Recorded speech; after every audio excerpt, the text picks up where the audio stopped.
Hello. The stream has begun. Welcome, welcome.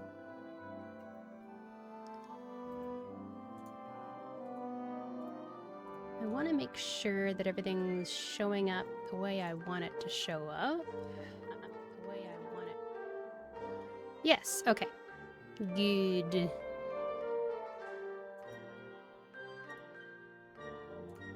Alrighty. That's there, that's there. Closed captions are running. Welcome, Primo Lasagna. Good to see you here. Hope you're having an okay day. Let's see. I guess I will keep Discord muted in OBS until we're ready to actually go.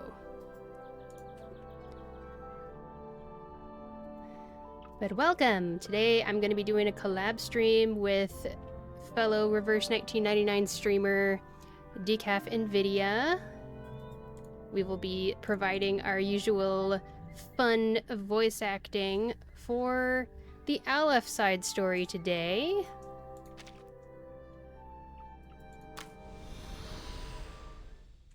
Which is right here.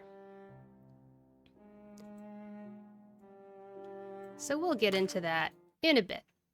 But for now, I just wanted to get the stream started, say hi to people, maybe even check out the dailies and stuff. They try to up the ante, telling the ones they overheard from adults.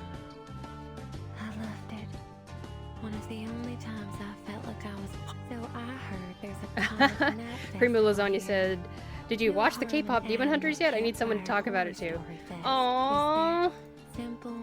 I haven't. I don't know if I'm gonna actually watch it, but I'm enjoying the music I've heard. Soothing. The perfect get-up for a maid. But everyone else, Primo Lasagna recommends that you watch K-pop Demon Hunters. It's on Netflix. Sometimes children And they recommend it highly. And I listened to a song from it the other day, and it was very good. The usual excellent K-pop quality. I honestly have so many things that I need to watch, and I haven't yet. Enough. You know, like a watch list. I need to finish watching Bang Dream Ave Mujica. I still haven't finished watching that yet. That one's also a animated show about a girls' musical group. It just so happens. Of course, you can also do the Yoho method online. I'm not recommending it, but I know that people do it. And I give no comment on that whatsoever.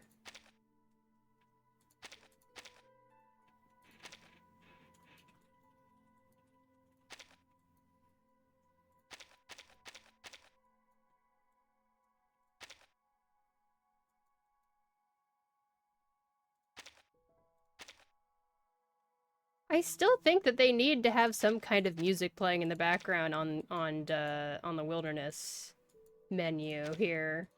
It's so just quiet and there's nothing going on.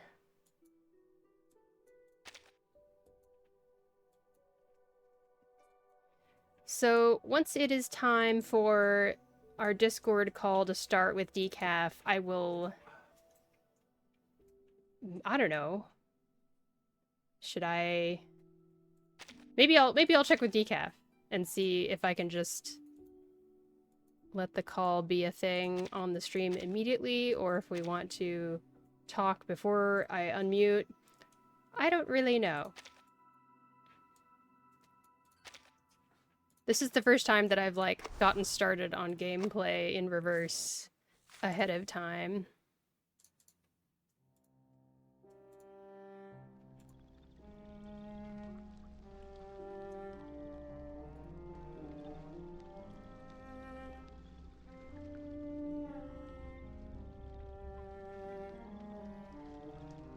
Simple, soft, soothing. The perfect getup. You will be a breathing. What do you mean by that? Please explain. Please elaborate.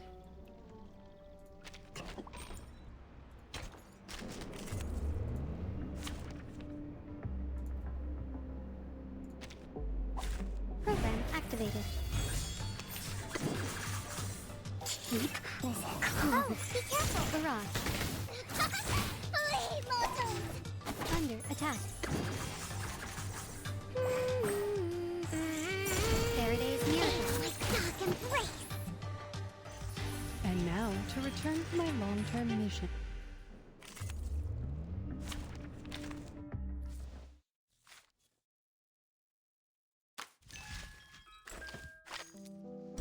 Gonna do more of these dailies before we get started. Dental check.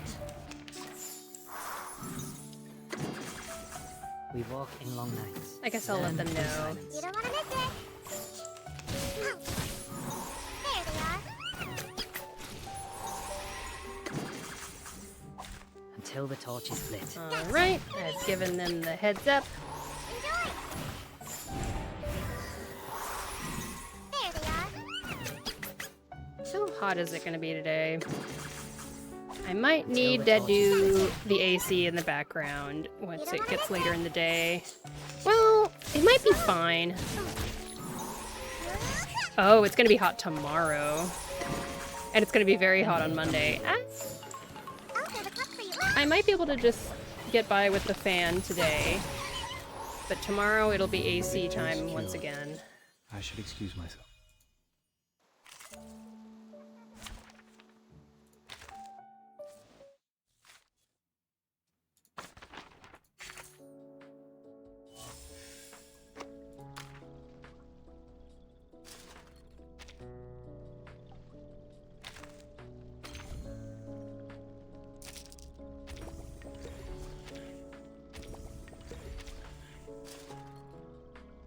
I want to try reverse, but I don't know how to get into it.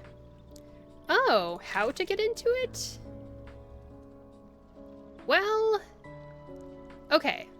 Do you know how the game, like, works overall? Like, I can even give you a little bit of just a general introduction. So, like most turn-based character gacha games, you have your characters that you pull for and all that stuff, and you level them up and stuff. And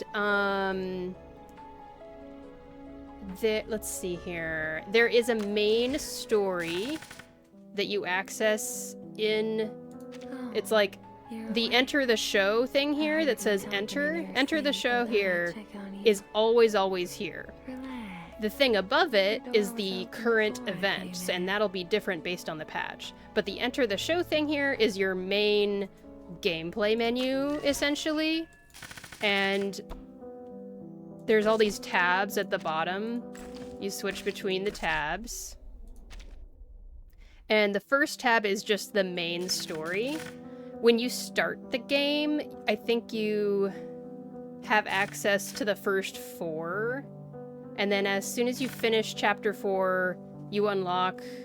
I mean, it'll probably all be there, and like it'll be locked until you finish the previous chapter. One of those things. So chapter 1 has all of these little parts in it.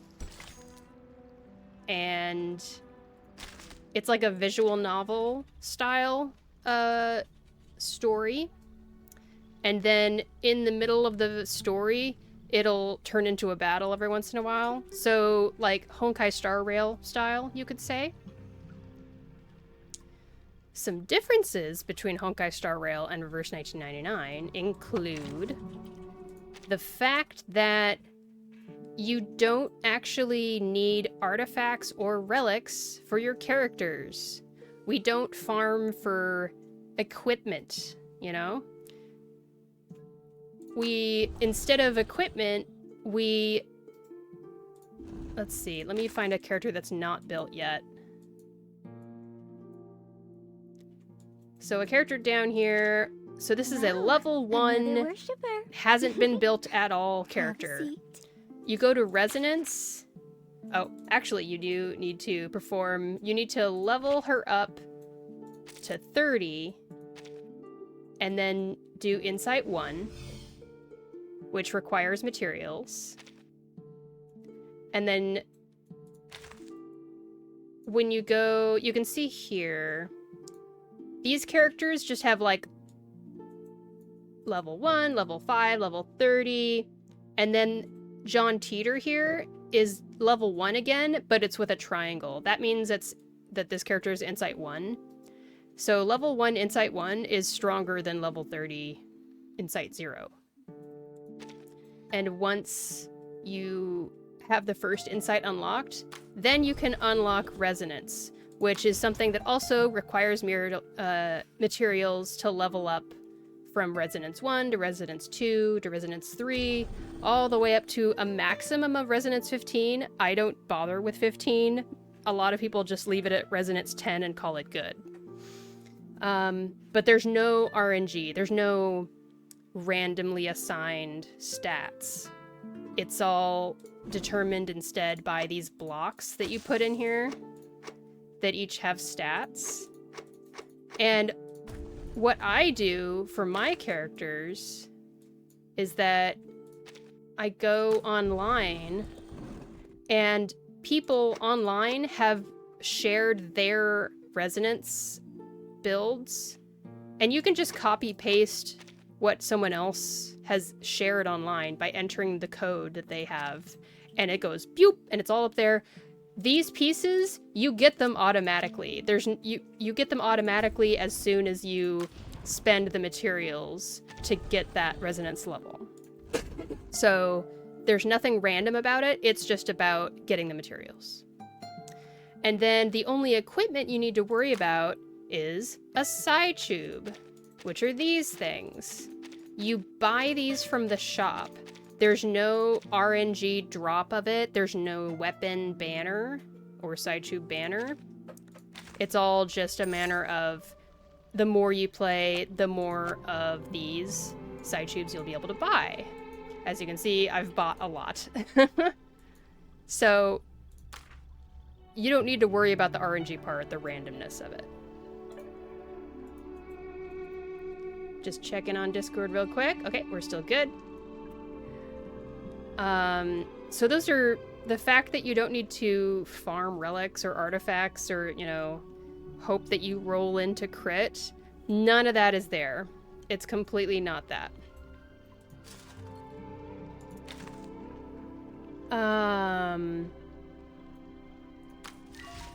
The main story all centers around this main character, Verten, who has a job as the timekeeper.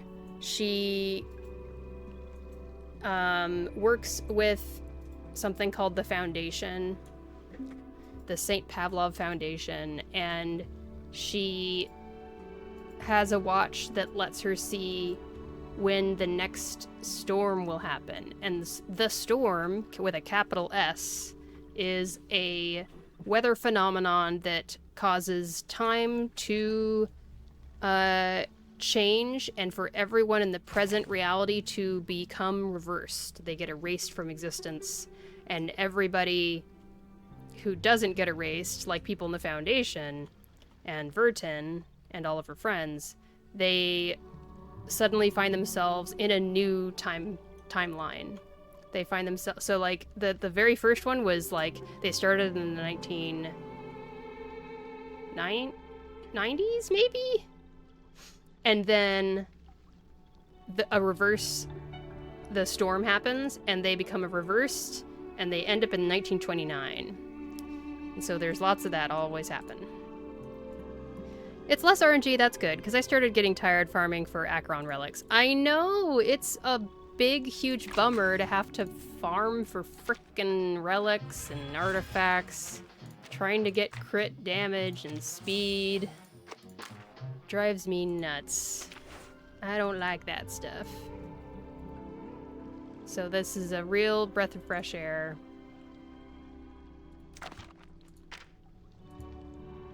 swipe to open the lab log. There we go. We get some rewards. Yay!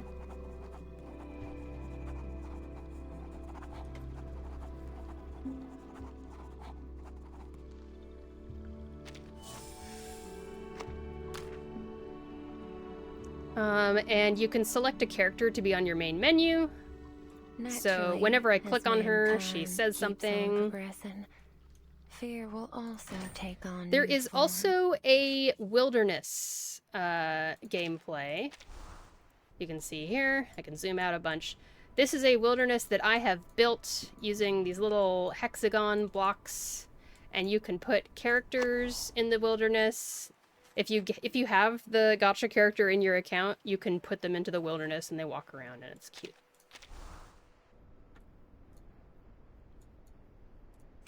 And when you have the wilderness, you can slowly level up the Dust Bell Tower and the Sharpened Dante Market. And once you have those leveled up to max, they will passively generate those 2 currencies for you every day. And you just come over to the wilderness and tap on these 2 things every day to get free Sharpened Dante and Dust Bells. And those are currency that you use to build your characters. They're not pull currency, but yeah. If I hate a character, I can put them in the wild. Well, just so you know, when you have the character and you put them in the wilderness, you can still use them in the game. This is just, isn't it fun? You can look at Aleph in the wilderness. That's all it is. It doesn't mean that you can't use him anymore or anything like that. But Decaf says ring-a-ding-ding. Let's take a look here. That's weird. I don't know why the call didn't make noise. So give me a second, everybody. I'm gonna talk on Discord for a second. I'll be right back.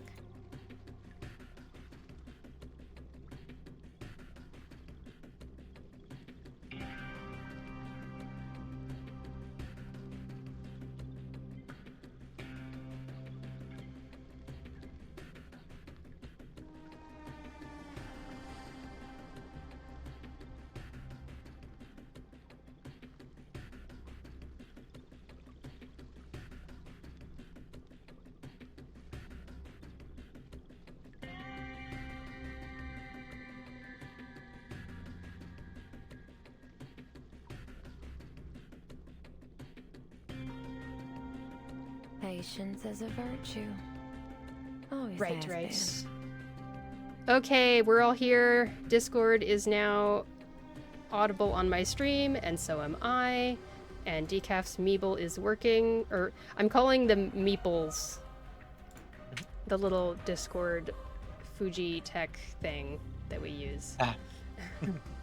And I'll click on collab. Join session. Oh, yours isn't working. I will rejoin. Just give me one moment. Okay.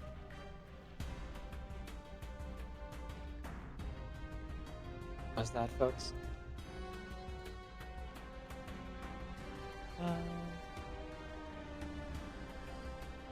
Okay, I think we are sharing chat. Although your meeple isn't showing up on my screen. Oh, okay, let me take a look. No, I think it's on my end. It's because I jumped Discord calls. There we go. Fixed it. Oh, okay. Nice. Yeah. It's not on your end. It's not on your end. All Okay. right. So, let's go ahead and get started here with a little bit of an introduction. Yeah. Now, if you don't mind, I'll go first this time. Go for it. Apparently, you already said hi to your chat, and I haven't necessarily done that to mine yet. Mm-hmm. One moment.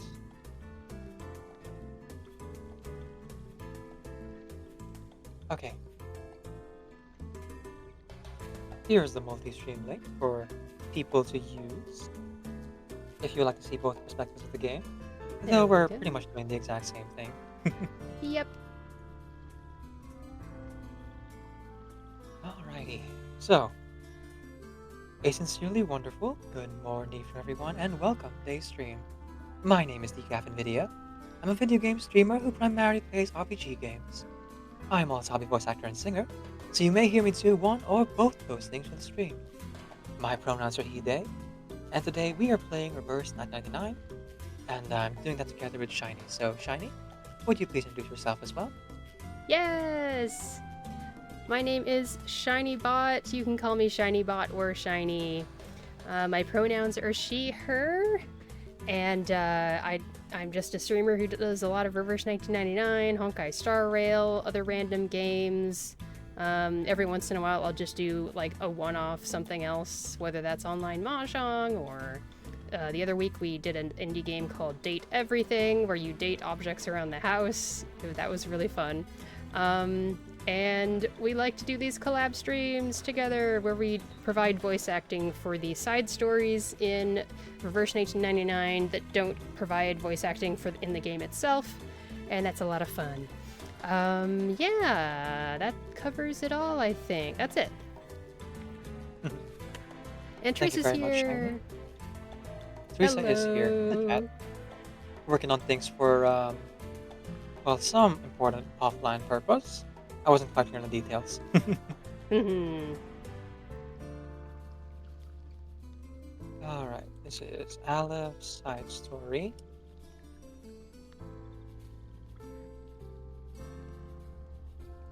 Alright. Yes, go ahead. I was just describing Reverse 1999 to Primo Lasagna, who is not sure how to get into the game. I don't know what they meant by that, but I just started going into a huge spiel explaining the game. But yes. Well, the Prima Lasagna is now lurking. Yes. Thank you for the lurk. So they're in the background. Yes, thank you very much for the lurk. Oh, I should also do this. I was supposed to do it while you were doing your intro. My mistake. No problem. But folks, please go ahead and follow ShinyBot TV over on their channel. You can check her out and when she plays Mahjong and plays Reverse, other games like that, by clicking the heart on top of the chat. Yay! Thank you. And everybody should definitely check out Decaf Nvidia. They do so much work. I don't know how much work Decaf does, but Decaf does a lot of work, and their stream is really cool. Regardless of everything they stream, it's a really cool stream. And they edit videos. You can tell that you're an editor. You know, you've got the editor aesthetic. You got that moxie on you, kid. But yes, I am in fact an editor, and I play a lot of Reverse. And today we are doing just that. See, good segue. Yay! In fact, Shiny and I together will be playing Reverse 999, and we'll be doing this side story: the answering machine, the butterfly, and the literary critic, Aleph side story. Now, unlike usual, where we choose the roles on the day of, we actually know a little bit about this in advance, don't we, Shiny? Yes, we got some insider info that this is going to be not the usual visual novel style. So Yeah. Hmm. So for that reason, Shiny was playing it yesterday or 2 days ago. I don't know how time works anymore. Um, and was not able to finish the puzzle mode. And an hour ago, I started and finished about 20 minutes ago the puzzle mode for most of it. Though I left out the last portion because I was told that there's a possibility that the last story portion kind of rolls into the last puzzle portion. So just to be sure, I left that for later. But this will reduce our time significantly, um, because the puzzle was what was told to us was like time consuming. It was not. But more importantly, it's not the usual visual novel format. Yes. So this I was this also told, could be a little shorter than usual because we opted for the shorter than usual instead of the longer than usual. yes. Though for the YouTube VOD, I will be splicing together at least my copy of the puzzle with the Ooh. interstitials of the battles of the story. Okay. So it'll break things up a little bit. Um, I did struggle a little bit with one of the puzzles, but not Hmm. because it was difficult, just because I was a tryhard, Mhm. as you do. It's fun. hmm Now, Shiny, I didn't know one other thing as well. This particular story is also fully unvoice acted. Um, Hmm. meaning to say that there's literally no sounds at all, like nothing, except for Yeah, the sounds of a typewriter. that's So we true. will have to make certain noises by ourselves. Oh, that's a good idea. Um, yes.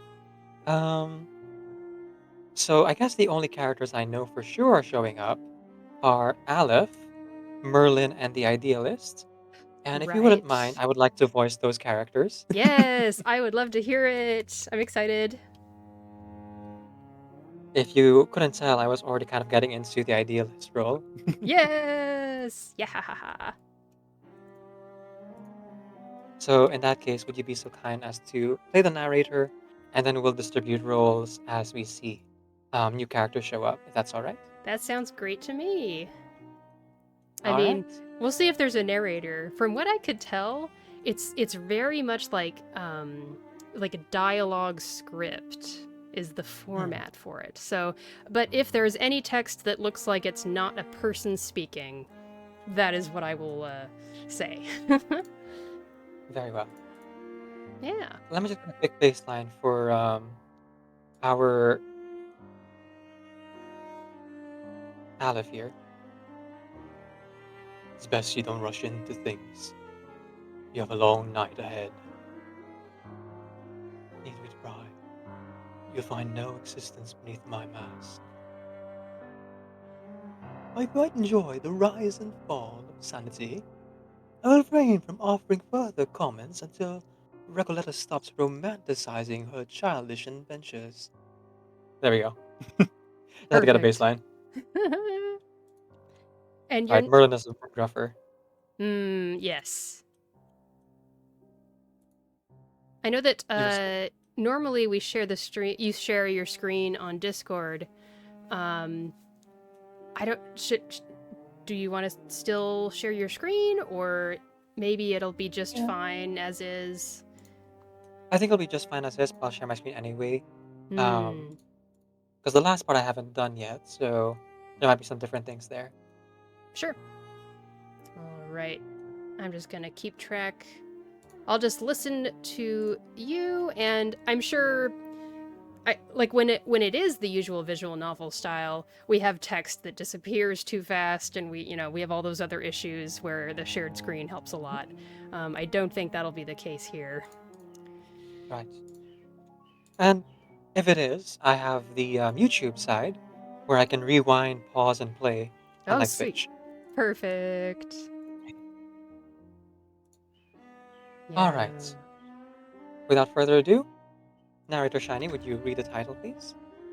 Sure. The title of the gameplay is here. Okay. The Answering Machine, The Butterfly, and the Literary Critic.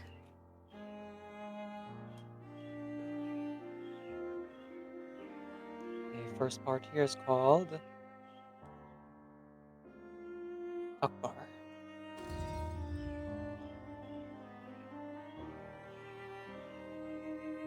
There's a word here I can't read. Licentiate? Low end the two? I don't know. Oh, I know Aleph. what it is. Aleph is causing us Identity. madness. Identity.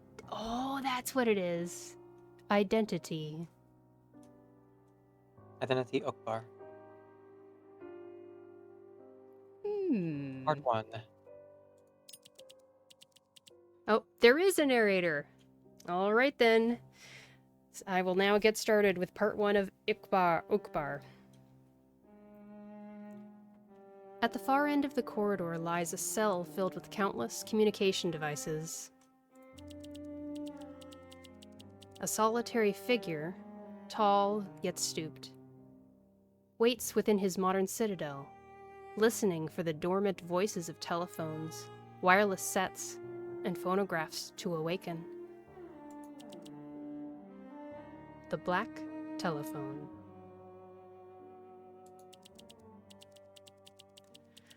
On the cell's leftmost wall hangs a black telephone. Its metal casing is cheap and rusted. Manufactured in 1977, it arrived as a gift from the National Foucault Studies Association and the powers that be. And still, its prototype eludes me. This is a mere replica of a perfect form. As we seem doomed to hear nothing but grievances on the futility of learning and the tedium of oppression and power, we might as well name the thing bureaucracy's most miserable mouthpiece. Ooh, now I remember running into Zahir in the gameplay. It's been so long since I played the main story. I can't remember who Zahir is. Do you recall, Decaf? I don't know. If I recall correctly, I think Zahir is supposed to be one of Aleph's personalities. Oh, He said really? he mentioned it in passing, like one of his names. Oh, you're totally right. Okay, so you should take Zahir as well I could, sure. and make up a name. Although we never heard Zahir's I voice. guess we never did, huh? Yeah. You could do Zahir though. Considering Okay, that I'm already doing a two characters technically different speaking. identity, sure. Yeah. Okay, let me think. All right. Your choice of name is acceptable, yet still, I see you bending it to your ideals.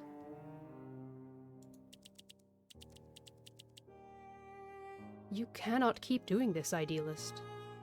Grasping only at a fragment of a thing, and then twisting it to your whims. The brown telephone. Suspended on the cell's right wall, a solemn yet refined wooden box, traced with the warped inscriptions of the Arcanum. Now and then, Arcanists choose it over ink and parchment to send their messages. How then should I regard it? Or regard them, for that matter? Come all a prison in the so-called Manus Vindictae, living proof of the dependency theory in its purest form. Your theories are far too radical. A moment, please. Yes, let's call this the parable of a blind age. The silver telephone. A cutting-edge combination of arcanum and advanced technology wrapped up in a frigid metal exterior. Signals surge through its circuits. Its frame quivers as it drones in a low wail. Only Laplace could have produced such a thing. Observe how it has been altered in the most unusual ways. Signals wander through its delicate pathways, dissolving into obscurity.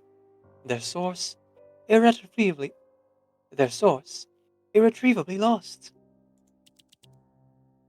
Lost, as we are, in modernity. It's nothing more than an effort to conceal the identity of the person on the other end. You're right. Why are we bothering to even name these horrid machines? This is the most worthless game of semantics we have ever entertained. We were waiting for a call. A telephone does not ring simply for virtue of being here. Excuse me, let me try again.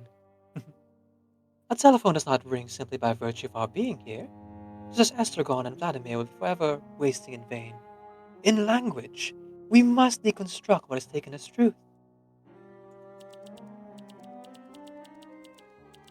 More importantly, what and when is now? Are we still within reality? Or is it an edifice of our own memories recalled later? If we are only memories, then waiting for anything, even a telephone's ringing, is paradox.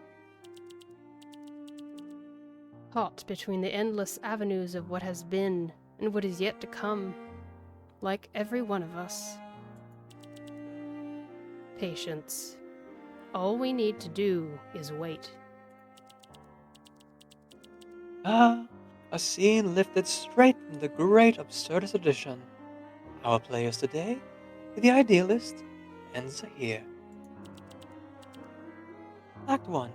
A human in pursuit of transcendentality. Our tragic star Aleph, a human consumed by the desire to grasp the primordial core of the world, to reach a singular philosophical truth, a concept with neither genesis nor terminus. He was proud once, certain that nothing could be more excruciating than the burden of the unknown. That certainty would break. His pursuit led him to the gates of transcendentality, where he understood at last. The key was scattered across the fabric of existence itself. Finally, one day, he devoured his Ouroboros with unflinching resolve, a distilled fusion of sulfur and mercury, submitting to the forbidden elixir as it unraveled and redefined his very form. He thinks to himself, I'll find the ultimate truth, and soon. Ring! Ring! Ring! Ring! Ring! Ring! I don't know what that would be. A telephone dares to disturb his scene. Their heated discourse halts as each withdraws to the other side of the mirror. The man in the wooden chair gradually lifts the receiver. Hello. Oh, what an ending. I like that. I like that ending. That was good.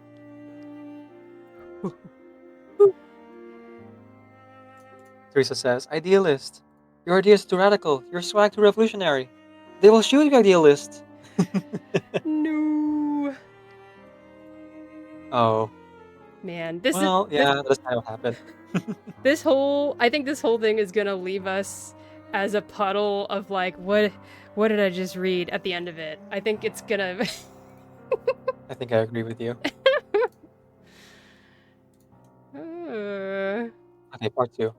Okay. I was wondering if any of them were like just combat, but it seems not. Satisfaction surveyor. Let's see. I guess. Okay, I'll take this one too.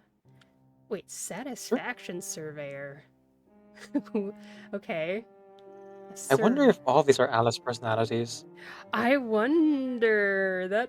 That's very much within the realm of possibility when it comes to Aleph.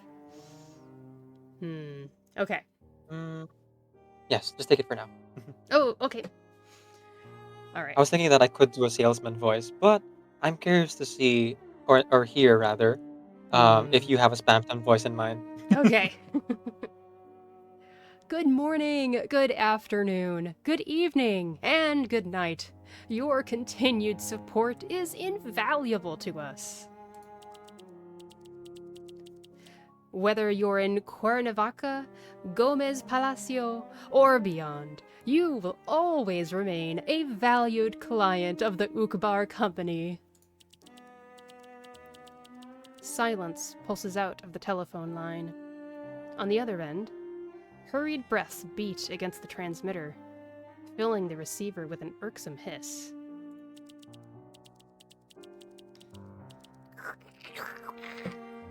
One moment. Sir, please, stay on the line. Any feedback you have will be crucial. Your opinions are indispensable to the Ukbar Company.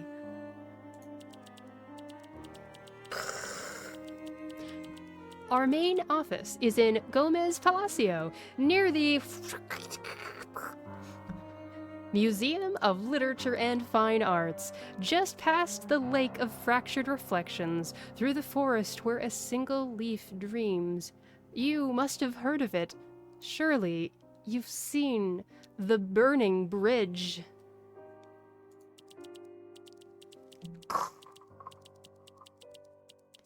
In fact, all you need to do is check your credit card statement. I agree, you've used our services before. Simply complete the following satisfaction survey, and you stand a chance to win a round-trip ticket to Tlon. The Lake of Fractured Reflections, the forest where a single leaf dreams, the burning bridge. The prison poised by the telephone is sure that these places do not exist in Gomez Palacio or anywhere else. But the riddle woven into these words is of far greater value than the promised ticket itself.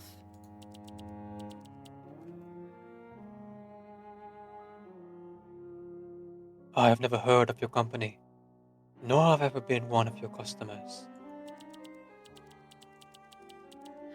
But you must have played our indisputable board game, Romance Language Edition, a linguistic marvel of subverting contingency and materialism. Regrettably, at present, the game is single-player only. We are, however, working on improvements. Tell me, would you be interested in a multiplayer format? Perhaps you've got a few close friends handy, some fellow language game aficionados? Fragments of glass and unbroken mirrors cast back the prisoner's image, multiplying him into infinity. The prisoner nods, wordlessly. Splendid! We are now ready to enhance your board game experience. Kindly stand up, face the direction of the aurora, open up Volume 11, Hrungnir and the Synthesis of Scientific Cosmology, and spin around 16 times. Oh my god, oh my god. This is incredible. Stay calm. A mild sense of disorientation is an entirely natural response. Now, what vision presents itself in the mirror?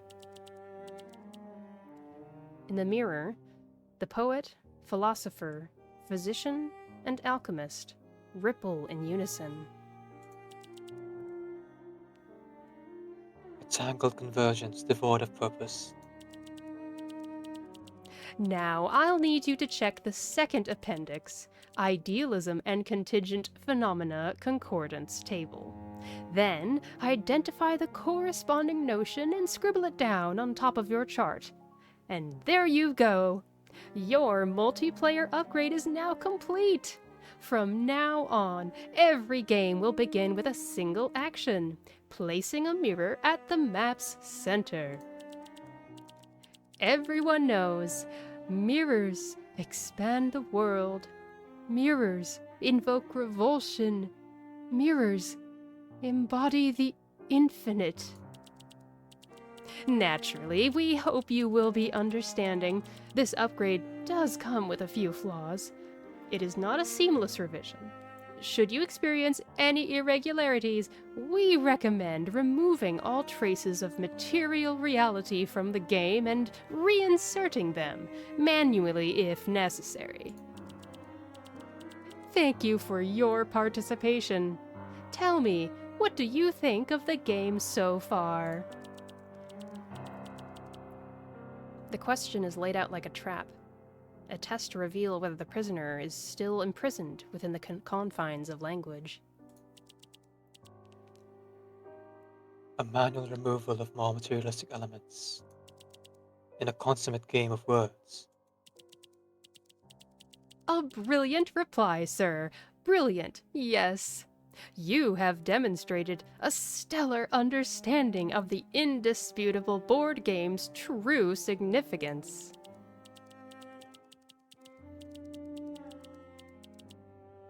I guess I'll do this one. As it stands, our current understanding of reality is inadequate to unravel the mystery of this inexplicable call. We must anchor our objectivity in the solidity of being itself. Through thought and discourse, we will, in time, find our hands upon the door of transcendentality. Part of me wonders if this should have been Aleph. I don't know. Aleph. Hmm. Hard to say if anyone is an Aleph in this story. Yeah. Oh boy. Oh, okay. I clicked again, and that was it. Wow. I need to get a drink of water. That was a lot of talking that time. Yep. Oh, okay. So if there's a sword next to it, then it's a battle. Okay, okay. That makes sense.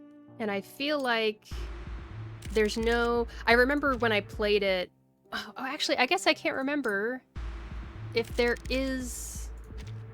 I don't think there's... I think Kinoko-kun confirmed that there's no story after the battle ones, I want to say. Except for, I think, the final one, and that's why we were leaving it. Yes. Okay, so part 3, part 4. Alice's credit card scam personality. I mean, I mentioned Spamton, but that definitely, like, same vibe. What's Spamton? Now's your chance to be a big shot. I don't know that reference. Sorry, that's Deltarune. Undertale. Okay, I basically have only ever played the first chapter of Deltarune years and years ago when it first dropped. And I need to get back yes, in 5 now years that it's ago. done. Yeah. It's not done. It's not done. It's still not done? Oh my gosh. No, we're only on chapter 5. And there's still going to be 5 more chapters, so you might have to wait a decade. Oh my gosh. Maybe I should play If it you're willing to wait. every 5 years. So it's been 5 years, now I'll play the next little bunch. I would say start from the beginning, honestly. Yeah, it's been so long, I would definitely need to start over again, go through the whole thing. Okay. This is Shall we wild. Let's do part 5. Yeah. Oh yes. Sorry, Yeah. this is a fight. Part 3 and 4 are both Yeah. combat. Alright, part 5. Also, the images and the mirror fragments. Yeah. It's like they're all Aleph, but they're all distorted. Yeah. Okay. I've opened part 5 and I'm ready to go. Alright. Ukbar part 5. A single die appears on the desk. A worn, black, 20-sided die, a symbol of chance and fate. The solitary prisoner rolls it between his fingers. The cell itself shifts imperceptibly with the rhythm of his breath.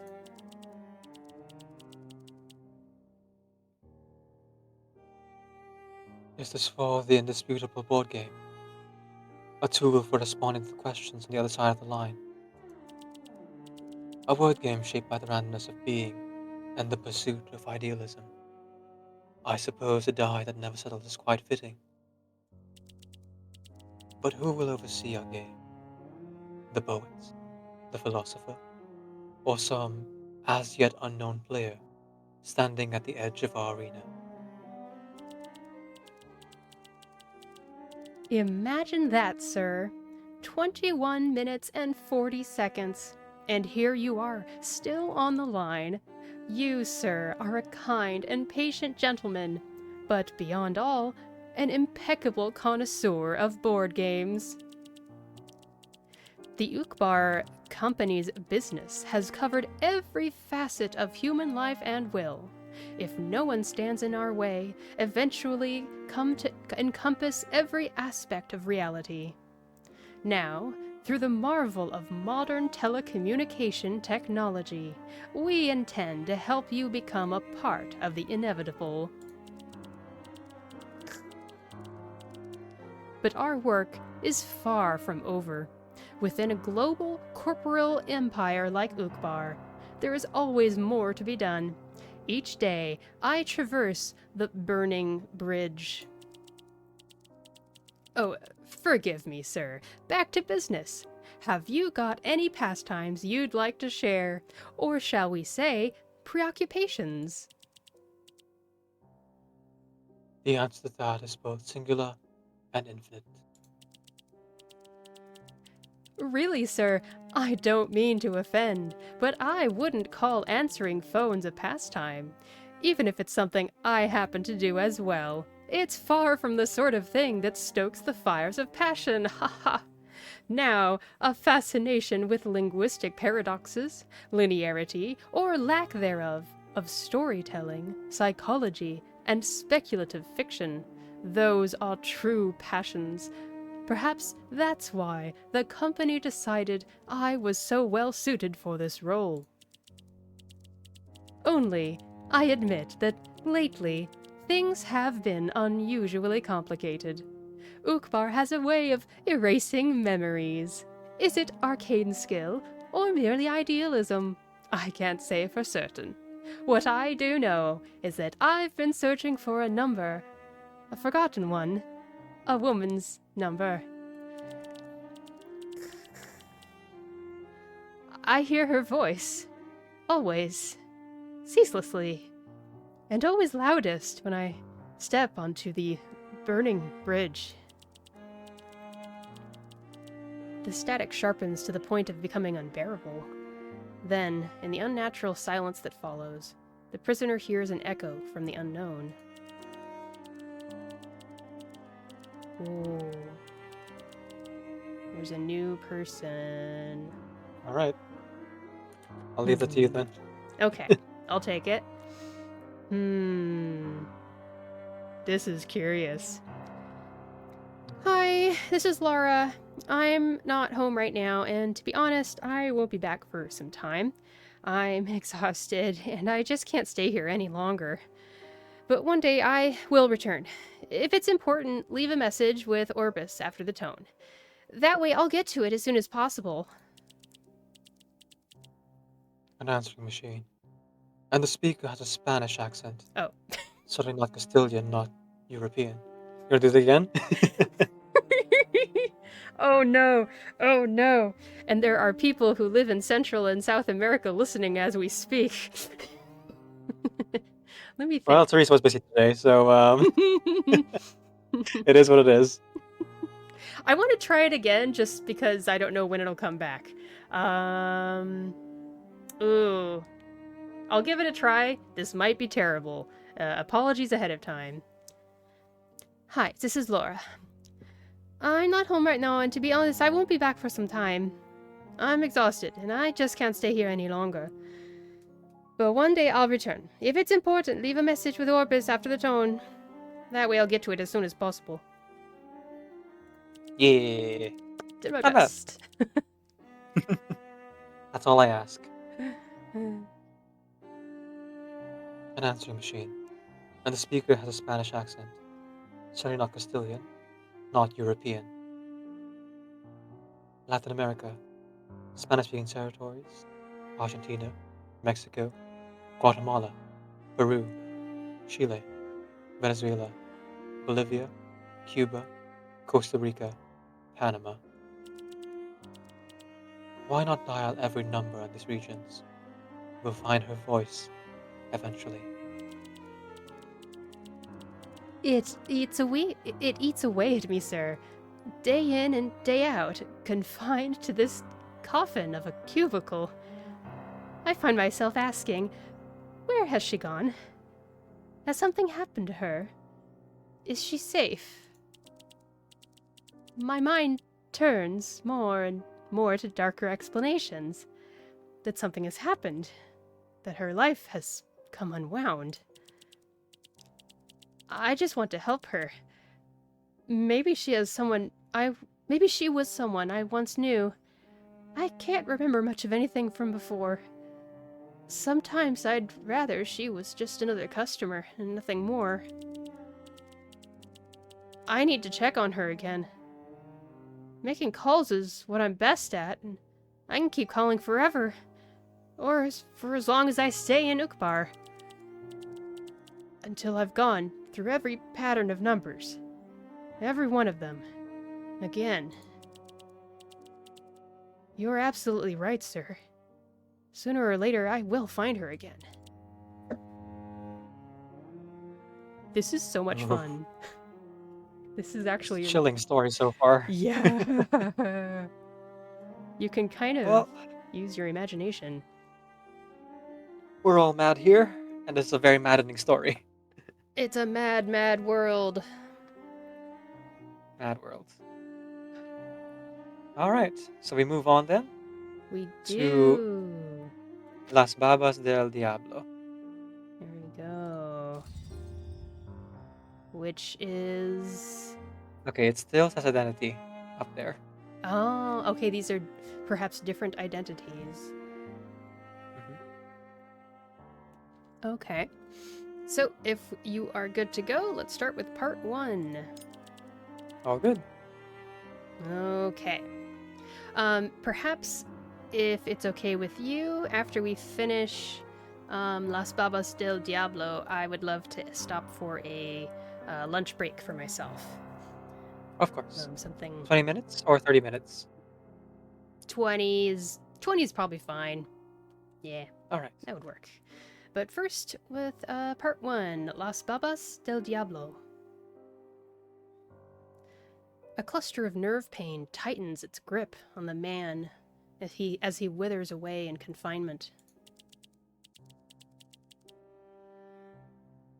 There was no phone. I'm sure you realize that already, but I'll remind you. It wasn't there. Not until it started ringing. It was a survey call from hell. No real questions were asked, and no answers were needed. No philosophy, no science, no history, no art. Nothing of any real consequence. Ooh. Oh, okay. Paracelsus. Okay. Hmm. You've been doing so much. I'll take this one. Yeah, go for it, go for it. Well, the Paracelsus is a real person, I think, in history. Hmm. Unlike Merlin and Aleph. I think Paracelsus was like a Renaissance artist It looks or like, an yeah, alchemist. Renaissance. The German Renaissance in particular. Medical revolution in the 16th century. Hmm. I'm a bit rusty on my 16th century history. Oh, Dahlia says that Aleph is jobless. Yeah, his occupation is prisoner. A prisoner of his own mind. Indeed. Alright. I'm gonna go ahead and give them a bit of a whiny voice. All right. Surely, it wasn't an actual call from hell? I suspect this is nothing more than another of our neuroses manifesting itself. As we re-enter our labyrinth of recollection, it every so often collapses into chaos. Given that, it would be better to conclude this is all an illusion wrought by hypothemesia. Fragments of discourse interlace, shaping a story both novel and obscure. Like Las Babas del Diablo, the threads of reality stretch in a myriad directions, linked by some unknowable force. What is it that you suggest? That we are mentally compromised? How positively unlikely. Just consider how many of us are doctors here. If we really were slipping into madness, then we could treat it. But taking medicine at random is not a compromise we can handle. We don't have much time left, Paracelsus. We cannot afford to waste it on ourselves. Huh. To see a rose reborn from the ashes, one must at least have the patience to watch it bloom. Perfection is demanded in all things. Even the tiniest particle of dust could tune the creation of the elixir of immortality. Every alembic, every ember, every vial must be meticulously positioned, without deviation. But achieving such precision is too difficult. Wouldn't you agree? Of all of us, you stand close to our triumph, master alchemists. Okay, so they are the alchemists. Cool. Hmm.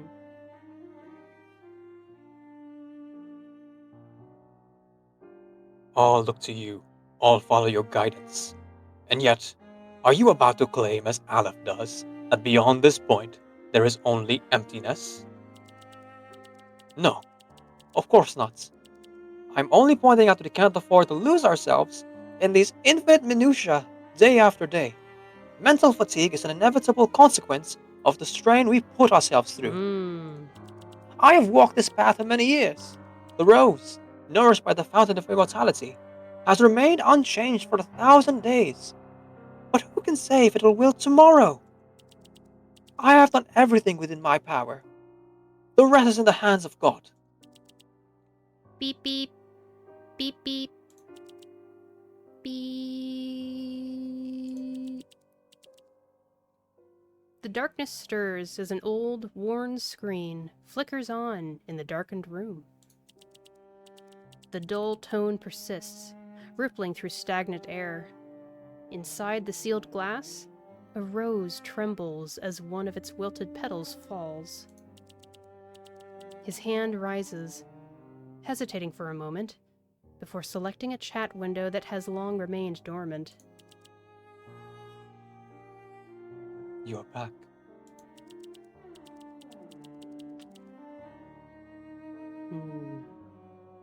What do you think? Should this be narrator or Aleph?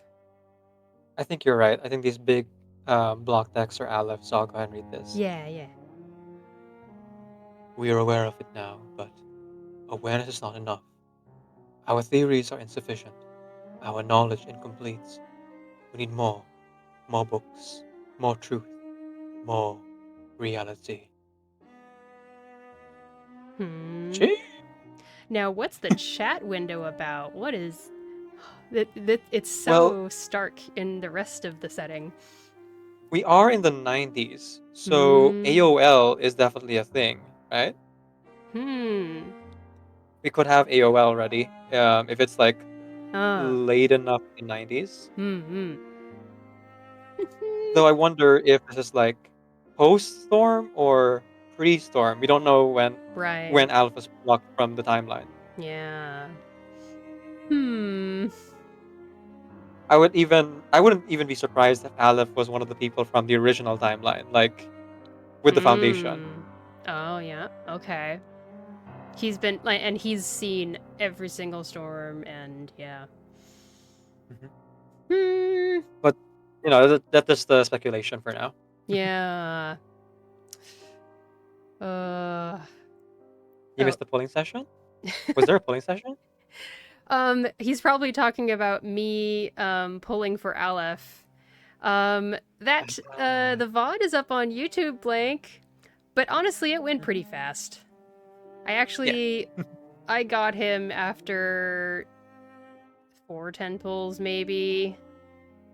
So it was like 60-something pity at that point. But, yep, I have Aleph. Anyway, we are, as you can see, Blank, we are just voice acting the side story for Aleph this patch. Blank is so mean! You're so mean! Yep, you go to sleep now, okay. Thanks for stopping by and wishing me to lose my next 50-50, Blank. Love you too. My ad is currently running, so I'm just gonna go ahead and yap while it runs for a little bit. So I also rolled for Aleph as well. Yeah. And I think I did surprisingly well this patch. Like, I lost 50-50 in Recoleta after like 40 rolls, but then immediately got her on my first 10 roll. So that was pretty cool. And then Aleph, I was able to get within 30 rolls, winning 50-50 as well. That's so good. Yeah. Yes. The video of rolling Aleph is up on YouTube, and this is a good time as any while the ad is running to let folks know. I did share the link with you, Shiny, but I know you're doing research still. But for me, I am seriously applying to become or rather, an official reverse 1999 content creator. That's right. If you'd like to help with that, the video of me rolling for Aleph singing The Police's Every Breath You Take is up on YouTube. if you'd be so kind as to subscribe to my channel, that'd be very helpful. To boost my chance of becoming a content creator for Reverse 999. I applied to them, and well, they kind of look at statistics like subscriber count and view counts for the videos. So if you'd also go specifically to my playlist titled Reverse 999, and play that playlist and watch the videos, like them or comment, that would also help immensely as well. Yes. Go watch Decaf stuff and leave comments and likes and subscribe. And while you're at it, check out ShinyBot TV's VODs on YouTube as well. This particular voice acting session will be up on Shiny's channel first. I would be uploading it about a month from now after some editing. I think for this one, I might actually go the extra mile and like add some sprites in manually just to keep things visually interesting. For some reason, the closed captions heard me say and subscribe and wrote unsubscribe. No, I want you. It just did it again. And subscribe. And subscribe. Not You gotta pronounce it. unsubscribe. You gotta pronounce the D And. and subscribe. That's too funny. Yeah, that's a bit of a weakness of language is that Yeah. sometimes syllables kind of roll into each other. Certain plosives don't get stated. And fricatives and all those other words that I'm slowly losing from the years I studied linguistics in college. Years and years ago. The brown fox jumps over the lazy dog. It doesn't actually capture what everyone's saying in my stream. It just captures what's coming from my microphone. It only accesses my microphone using the browser. Otherwise, I would let you know if that showed up properly. But I imagine it probably wouldn't because I have a Filipino accent. You sounded perfectly clear. You're doing great. You're doing good. Oh, my other notified me.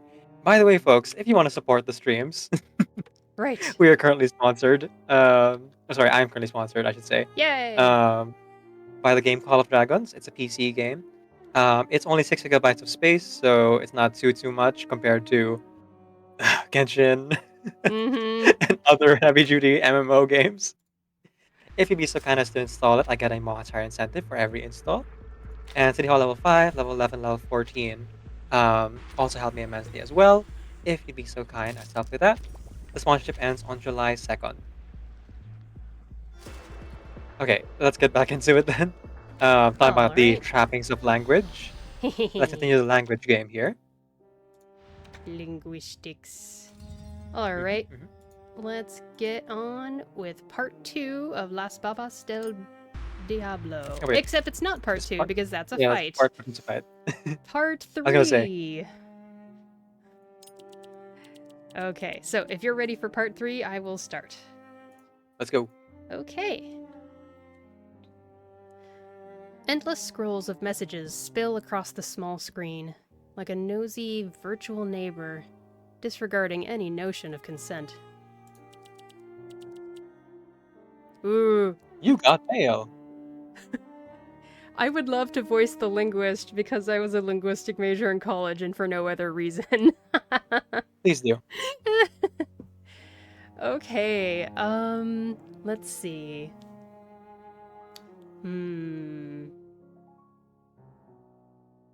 Okay.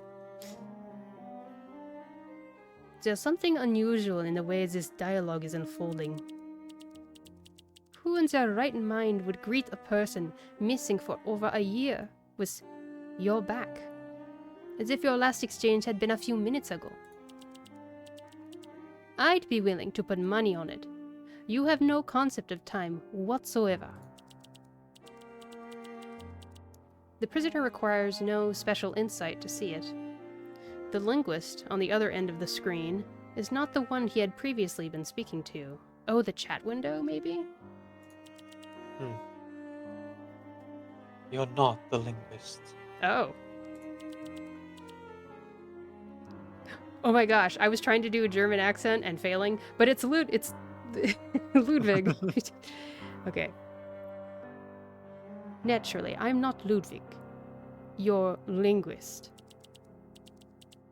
You can call me Lawrence Butterfly, if that name holds any meaning for you. Okay, pause. What's that? Lawrence Institutum, the organization of X, who is like Oh. trying to discover the secret of the world by seeing how far the storm can take them. Oh. And also the same organization that X recruited Eagle into. Although I don't think she was fully aware of that. It's the butterfly effect. hmm Okay. The Lawrence Institute is supposedly part of the foundation, but specifically is a like separate organization within the foundation somehow. Oh. With what are they called? The Computing Institute. What's their name?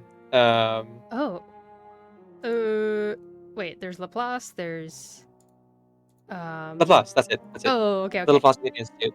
Yeah, they're supposed to be part of the Laplace Computing Institute, and their headquarters are there, and Hmm. yet no one seems able to find it until they get mysterious research notes that tell them, "Hey, look at this. Try this."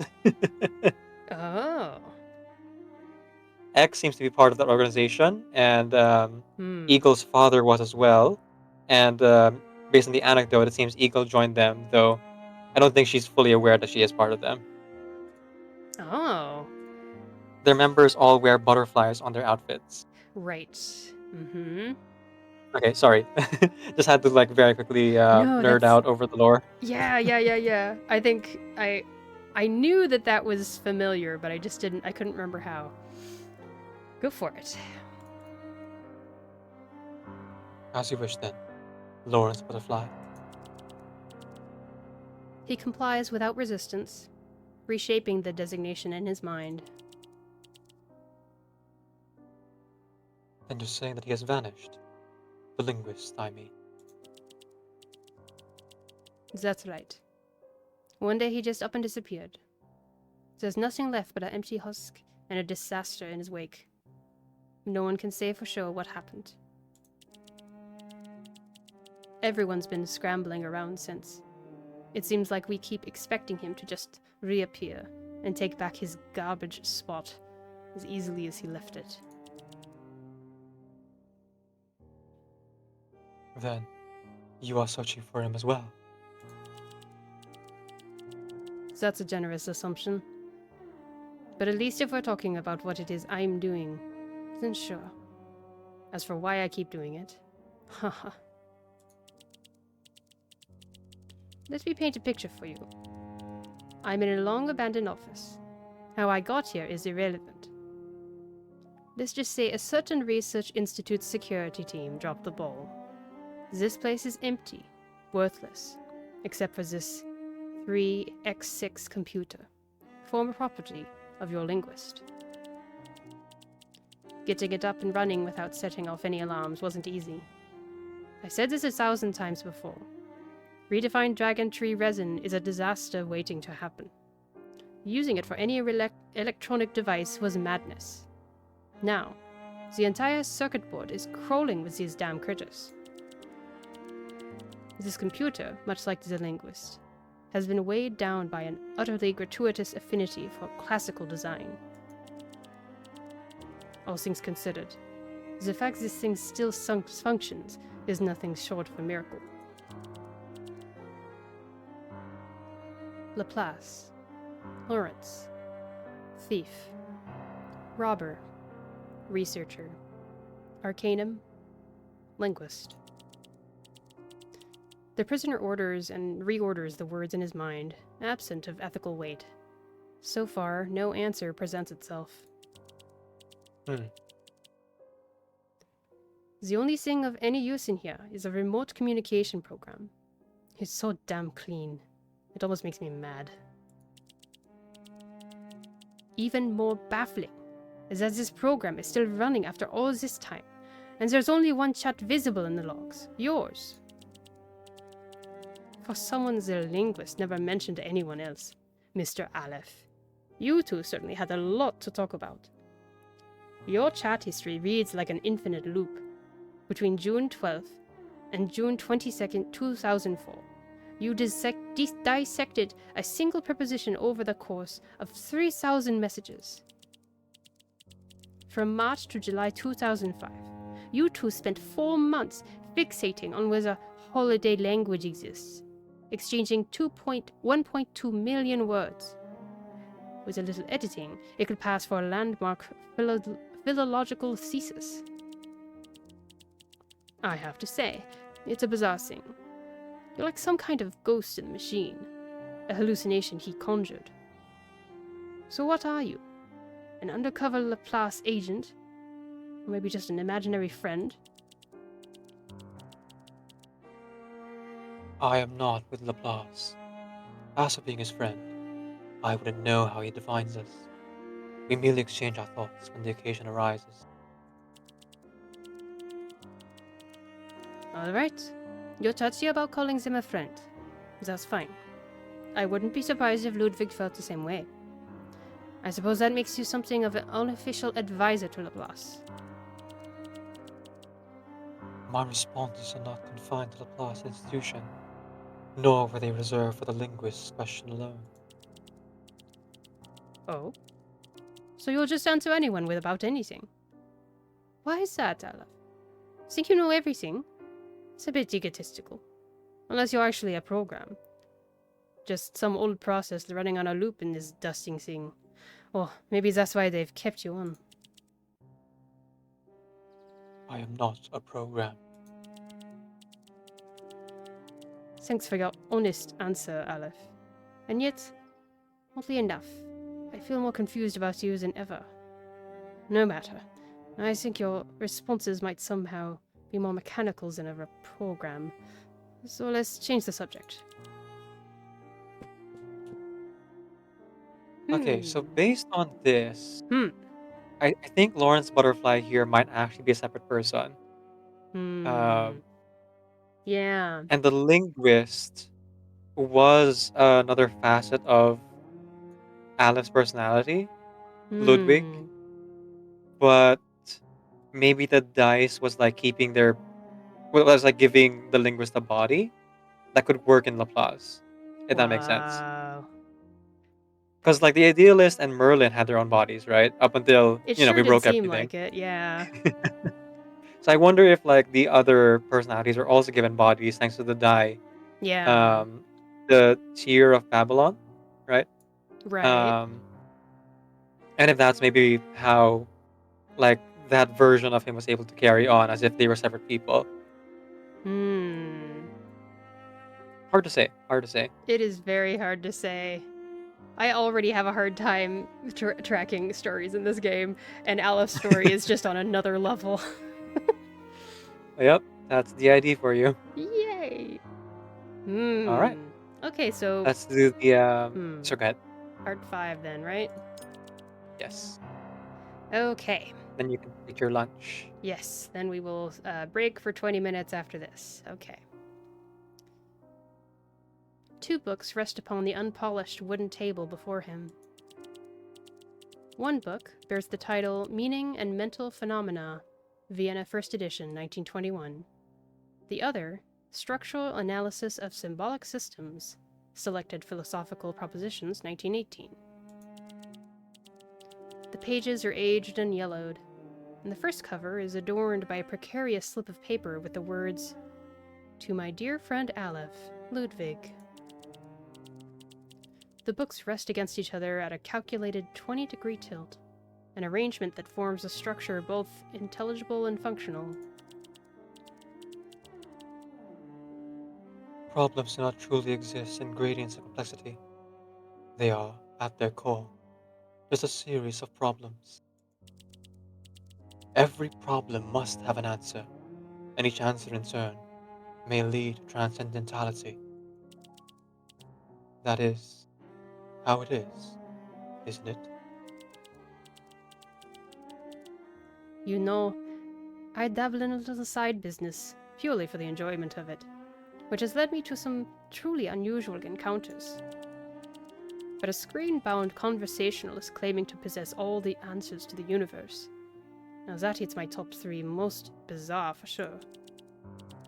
Second place, an arcanist who was erased from the very fabric of society. A few years back in Luxembourg, I was researching an arcanist when, overnight, he simply ceased to exist. Maybe it was a curse. Whatever it was, everyone forgot all about him, which, in turn, made my research obsolete. Apologies. You'll find I enjoy extrapolating from and deciphering my subjects' minds until I get a full grasp to them. It's really the only way I can find some joy in the work. As for the strangest of them all, it was something that happened in 1999. I was at Cambridge, sitting in on a philosophy class, when the bird-headed professor suddenly stopped mid-sentence and declared that being a philosophy professor was the most absurd profession in the world. No sooner than that, he left and resigned his post. Another investigation cut abruptly short. Thief. Assassin. Sociopath. Laplace. Lawrence. The scattered words solidify, locking into a discernible pattern. This time, the prisoner has his answer. You are an assassin with a talent for analysis, and the linguist is the latest of your targets.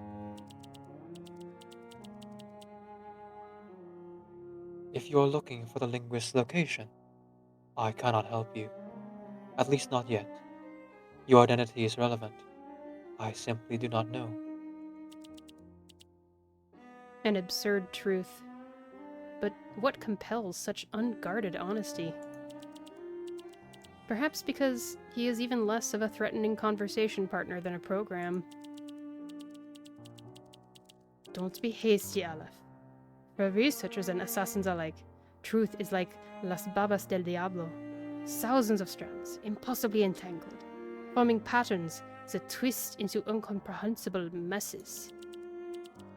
But what you mistake for incomprehension is merely the first flicker of a clue. Tell me about your work, you and your linguist. I want you to see what kind of cosmic embers your twin intellects have sparked. The linguist and I, or to be exact, he and the idealist, have been engaged in the pursuit of a perfect linguistic framework. Is that so? Then you believe in the possibility of a perfect language.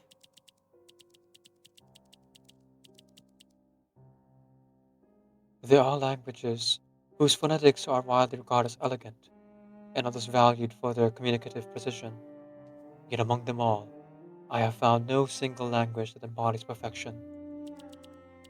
Yet, the ideal is determined to create a language that tolerates no vagueness, one in which every term is precisely defined and controlled. In this endeavor, he and the linguist were aligned. The linguist held that only by building and maintaining rigid definitions would be able to erect a true foundation for metaphysics. Completing this task would eradicate the notion of skepticism that has persisted for over a century and resolve the nascent contradictions of empirical inquiry. Each of them sought to create a linguistic framework capable of encapsulating their own understanding of reality. I see why you got along so well. Someone's coming. We'll have to put this on hold for now.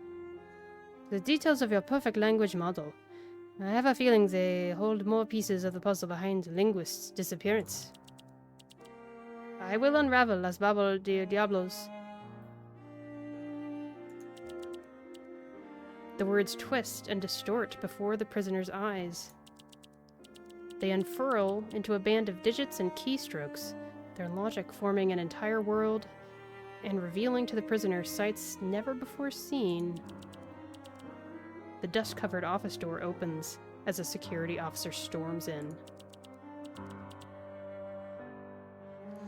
Let's go and do this one. Okay. Identify yourself. What are you doing here? This entire floor is off limits. Oh, I thought it was Aleph's room. No, it's Okay. somewhere in the plus, I think. Yeah. Me? Oh, I just happened to be passing by and noticed the door was open. If you want to point fingers, maybe start with whoever left this place unlocked. Step away from that device, ma'am. You're in direct violation of Appendix 3, Section 68 of the LSCC Safety Management Regulations. According to protocol, I have no choice but to... Hold on. This is a piece of history right here. You need to respect its delicate circuitry. Handle it with care. Ah, great. Now you've gone and riled up the critters. A swarm of critters surges through the machine, shorting its circuits in an instant. Flames catch on dust-laden files, and the abandoned office erupts into an all-consuming blaze. Well, let's just hope Ludwig really is dead. Okay. Wow. Okay, so that kind of confirms that Lawrence Butterfly is a separate person from Aleph. Mm-hmm. Seems to A ma'am, be. though. Yeah. Interesting. I have a few suspects in mind. Um, Oh. no, wait, no, it can't be Matilda's mom because Matilda's mom is like well known. Yeah. Could be like Kayla, Sister Grace, aka. Oh. Um, like if we're talking clandestine operations. Mm-hmm. That's a little bit unclear as to if she's really a spy for Constantine or not. That is the kind of theory with phototaxis is that it's her ability being used. And she's kind Oh. of like suppressing her consciousness somehow. Mm-hmm. Okay. Questions, Hmm. questions. The lore deepens. It does. I didn't even know we were gonna get this kind of lore. It's interesting. Okay. Well, with that, I think I will take a break for about 20 minutes to eat some lunch. As will I. And when we return, we will be continuing with El Gusano, which already I want to look that up, what that means. El Gusano. I think it's some kind of like dipping sauce. The worm. Oh, the worm. Gusano. Ooh. Now my tryptophobia is acting up. Oh. All right. You enjoy your meal. I will as well. Okay. And chat, stick around. We'll be back in 20 minutes. Yes. I'll run an ad right now and then again later on, so that doesn't happen like Mhm. soon. Yes. Sounds good. All right. See you in a while, folks. See you in a bit.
marchamos en esta gran arena bajo la danza de estrellas.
Una vez más sin parar con este tango al más allá.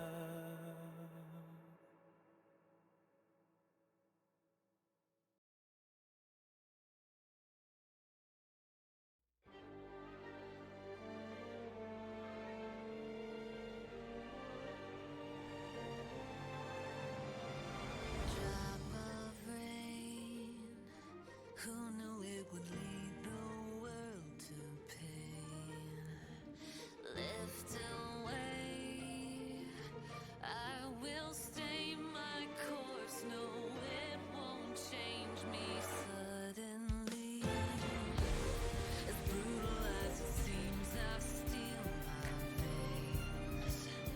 Current waves, I will stand against the altered eon. Storm is raging, twisting time, but my heart still knows.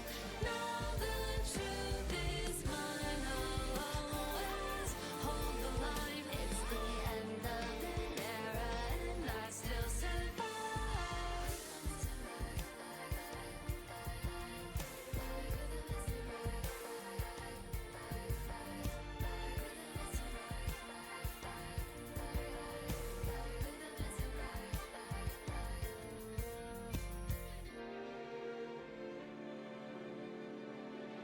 No more fear, splashing in the wake of dancing feet. Reverse the years. Now the timeline's breaking. They can't shake me. Truth defined. Time relents, though I will stay my course. Can't let go. I refuse to throw away tomorrow. Storm is raging, twisting time, but my heart still knows. Now the truth is mine. I'll always hold the line. It's the end of an era, and I still survive.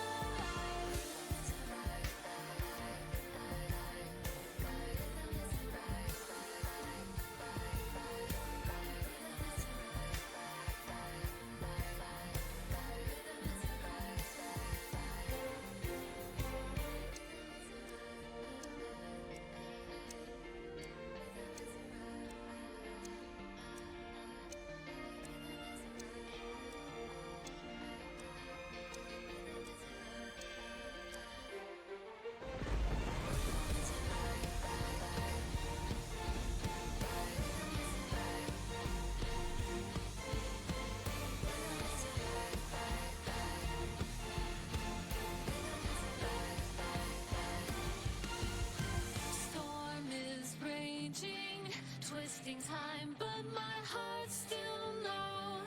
Now the truth is mine. I'll always hold the line. It's the end of an era, and I still survive.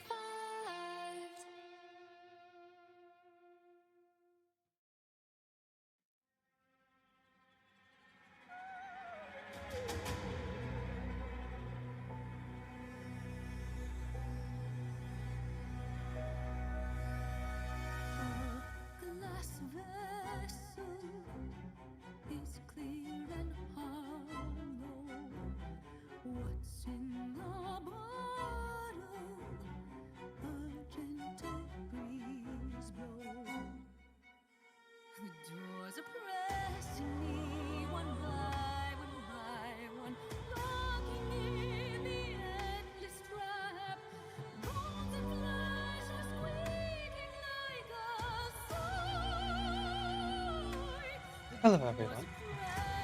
I have returned. Hope the night is treating you well, or the day, depending on where you are. For me, myself, I am enjoying voice acting collab here at 4 in the morning. A very healthy hour for us I mean, human beings. As it were, I just want to thank you everyone so much for being here. We've been having a lot of fun doing the voice acting so far, and I want to keep doing this with any new reverse patches. Though, I would like to remind that if anyone would like to join us for these voice acting collabs, if you're a content creator, streamer on Twitch, you could let us know. And I guess the only real requirement would be if you are okay with spoilers or are already caught up with the story. Otherwise, it's purely voluntary. These collab sessions. It's a lot of fun, but no one's required to be here. And on that note, I have been watching a lot of other reverse streamers lately. Jessica is one who is, relatively new.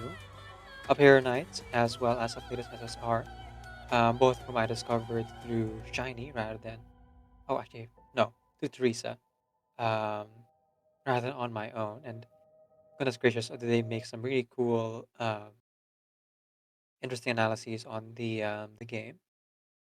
And I've also like gone around the fandom and seen some of the meme creators, some of whom were actually like commissioned to create art and animations for the game, um, and a surprising number of cosplayers. I guess I shouldn't be too surprised, but um, it's always a wonder to see cosplayers out in the wild. By which I mean the internet. I don't mean like outside. Um, Most folks don't usually wear cosplay costumes on the daily. There, supposedly just a time and a place for this kind of thing. So I would argue that dyed hair has become normalized. Maybe someday costumes outside a normal getup will be normalized as well. Who can say?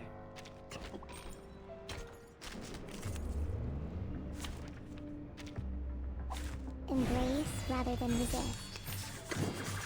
Speaking on dyed hair, Regain my control. viewers are aware that I am currently between jobs, and though I currently have this bleached hair here that's to a blonde, I've actually been trying to turn it white for a while. I would have to, And now bleach it to and then return dye to it my for that to long-term happen. mission.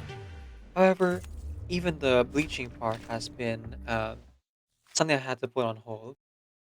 My excuse to myself before um, being between jobs, quitting, was that I was just too busy, and it was because work kept giving me a lot of overtime and extra work, so I had never had the time to actually like go and like um, have my hair done. And between that and medical expenses for certain things, I just couldn't afford it. Now that I'm between jobs, I have all the time, but none of the money. um, which is why I do appreciate those who have helped with sponsorship so far. It's very much appreciated, and those who, stick through all these ads that happen here and there. I am thinking that I'll probably be, bleaching my own hair at some point if I uh, would be able to get a job again. That would be like the first or second priority for me. You know, First priority I guess should be actually proving myself and then keeping that job. Um, and finding one that would like pay well, also give me flexible hours. I've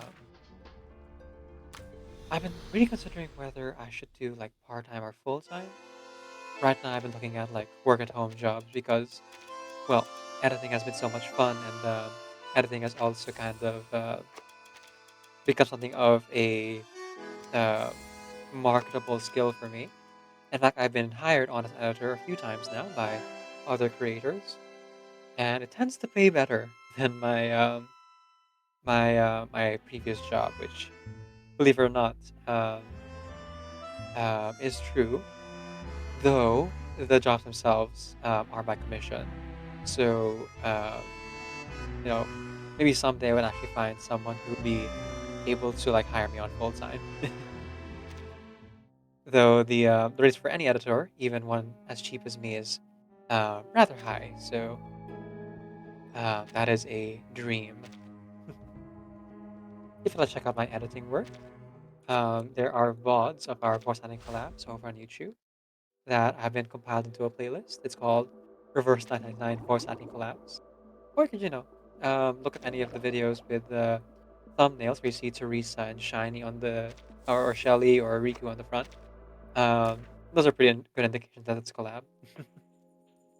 Um, I edit those quite a bit, though I also edit other gameplay videos as well.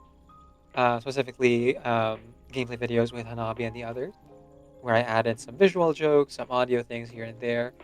And right now, my big project is that I'm editing for a podcast, an upcoming podcast between GSC Nation and the Lady Rights. Hopefully, they like what they paid for. I have admittedly um, taken my time with this particular project because I really want to get it like done well. It being a first episode of the podcast and all, um, but also because I've been uh, between editing all the other videos for YouTube. Like as soon as I was between jobs, I've been editing and uploading every single day. Right now, my YouTube command, tells people that I upload Patience is a like virtue. up to 3 times a week. Always That has has not been been. true for a long time. I've actually been able to edit multiple times for multiple weeks every single day ever since October of last year. It's been wild. Well, almost every day, I should say. Like there's been one or two lapses, but for the most part, it's been a video every day. Now, the reason for that is, of course, that I have a bit of a backlog that I want to like get through and upload as much as possible. Like Monster Hunter videos that are like from last year, the Persona 3 streams that I would like to edit so that I can feel like it's okay for me to stream it live as well. And some more special like video games that I've been playing here on stream. Unitopia, um, Lost Ruins, the My Fine Neighborhood game, which I was able to beat, but I'm planning to revisit at some point for completionist run, things like that. Oh, looks like Shiny is in their own chat, talking, probably still eating. Take your time, Shiny. Take your time.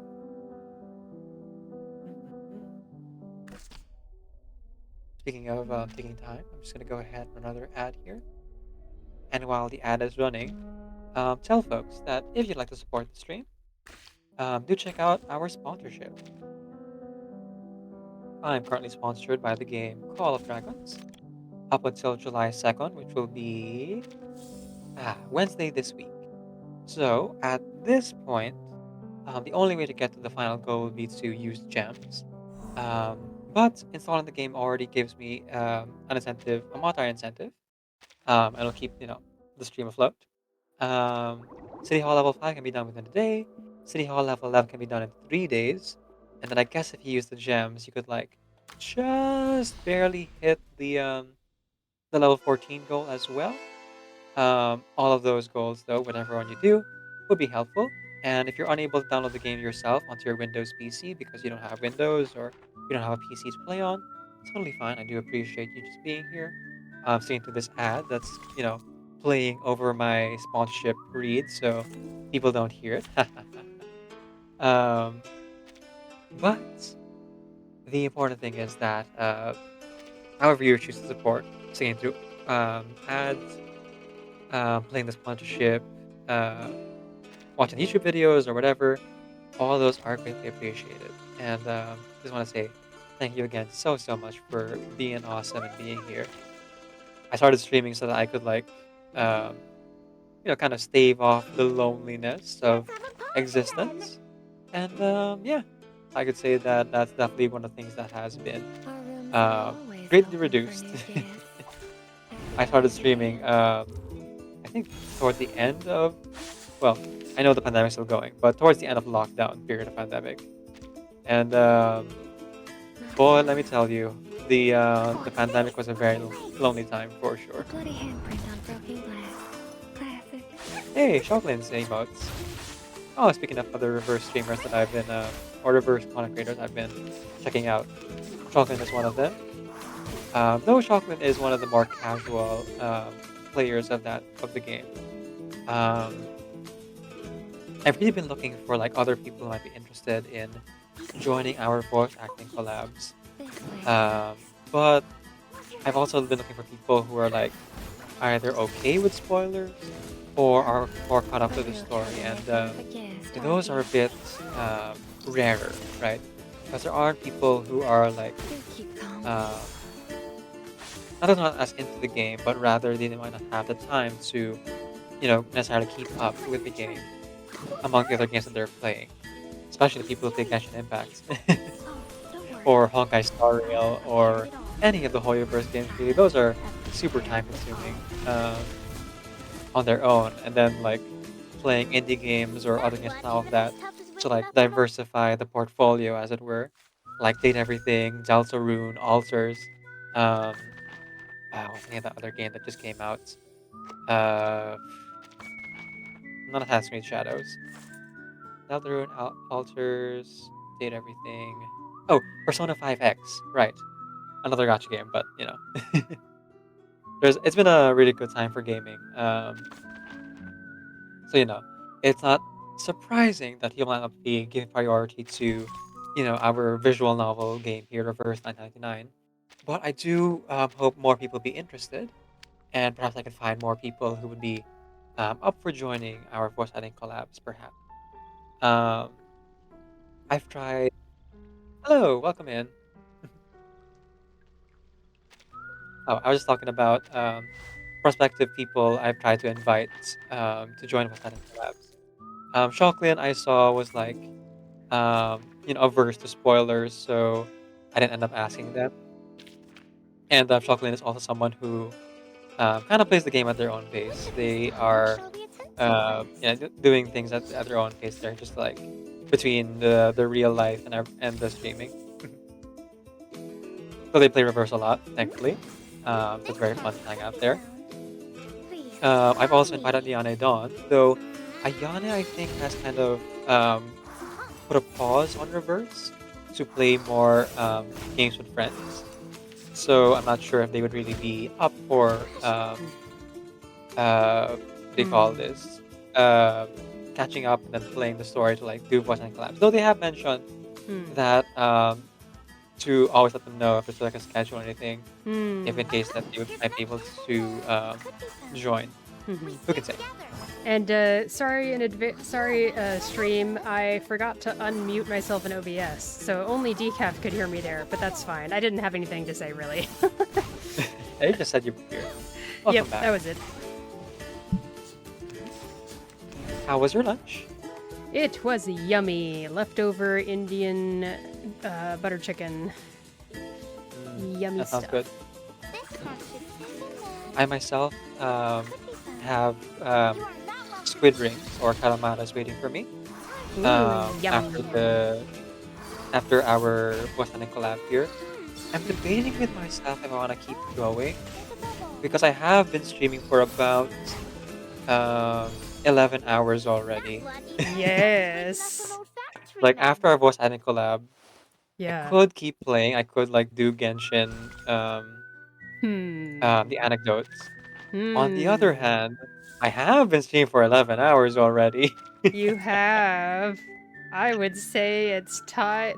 There is a time to not stream as well. You know. I guess that's true. I guess that's true.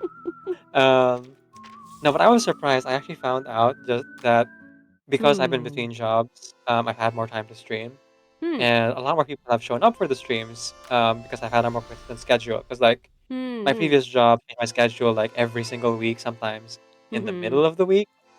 Um, but because I have like a more consistent schedule now, quote unquote, because like Yeah. I'm at home all day, Hmm. between job interviews, of course. Mhm.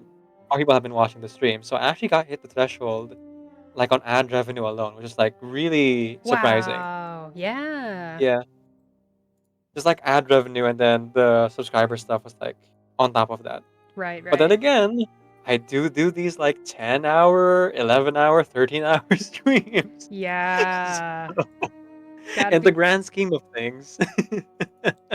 Just keep in mind how, like, you get the money, but then it's like, wait, so that money is for how many hours of streaming? Like, oh my gosh. Mhm. Just be careful. Take care of yourself. Everybody take care of yourself. Yes, yes. And Hmm. speaking of ad revenue, just want to remind folks that it doesn't matter if you're here on my end or if you're on Shiny's end, the ad Mm-hmm. revenue is shared between us. So do tell a friend if you are watching the stream that Shiny and Decaf are live so they can enjoy the reverse content alongside you. Yes. All right. Without further ado, shall we continue? Yeah, I'm ready to continue on with El Gusano, I think is what we were doing next. Right, the worm. The worm. A dance that I cannot do. I had to do our cough. Hi, Doer. Duar All right. is here. Hello. Part one. I think is the first one. Yes, all right. I will get us started as the narrator, so here we go. The other party's online indicator turns gray, never to light up again. Oh man, okay. Did I think I did Zahir? Or did you do Zahir? Yes, Oh, he I was did. here. I rather enjoyed talking to our friends from the computing center. They're such a diverse bunch, always thoroughly interesting. Friends? Interesting. Really? Textbook sociopaths hiding behind a veil of academia. Is that what you consider interesting? As for this remorseless predator who delights in dissecting others, all they've done is flail about looking for clues to find their vanished prey. Oh, okay. That confirms that Lawrence Butterfly is Grace, right? Oh! Because Grace mentioned she has a taxidermy hobby Oh, okay. of I humans. completely forgot about that part. I don't Yeah. even remember it, but I believe you. Wow. Okay then. Okay, so Grace is an assassin, Wow. maybe working for Constantine, maybe has an ability to like uh spy on people and has a drawback of like causing dizziness among other things. Huh. Based on like the end of Nukateao's like story. Uh-huh. And also she may be the subject of phototaxis because there's a lot of like moth and butterfly motifs. Yeah, it's all And over that. Yep. yeah, Grace also has like a butterfly on her outfit, Mm-hmm. despite being part of the management I dictate feel and like yes, go ahead. yeah. I feel like You that's feel? 100% like you can call that canon. That's so obvious that it's impossible to deny. Hmm. Like the last phototaxis lore was definitely from the perspective of Grace, for sure. That one Yeah. is for sure. I'm just not sure about like the other parts. If they were still Hmm. Grace, they sounded kind of innocent, really. Hmm. Um, so I don't know. Hard to say. Yeah. Sorry, let's just wanted to like again nerd out on the lore. Oh yeah. I mean, this is when we nerd out on the lore is these side stories, you know. Hmm. But they aren't our problem yet. The only fitting destination for an Arcanist criminal is Kamala Prison, right beneath our feet. If circumstances allow, we'll ensure this assassin gets an invitation. Maybe she's too caught up in her research. We shouldn't impose undue interpretations on her words. considering how language itself defies definition. Analyzing the inner logic of language grants insight into both the universe and our place within it. You are starting to sound like a linguist. It's an alluring thought. After all, isn't the transcendentality we seek inextricably linked to the definitional nature of reality? The linguist has posited that language is merely a totality of propositions, just as the world is a totality of facts. The direct mapping between them suggests that the world possesses an inherent linguistic essence. Then, it is through language that we may uncover this fundamental essence. The world has no inherent essence. The transcendentality we seek cannot be articulated through language. I won't even entertain the idea. Even your antipathy to the concept demands at some level that you have studied it. Ha, Merlin. Like when you wrote that scathing review of our young novelist's manuscript. You can't deny it.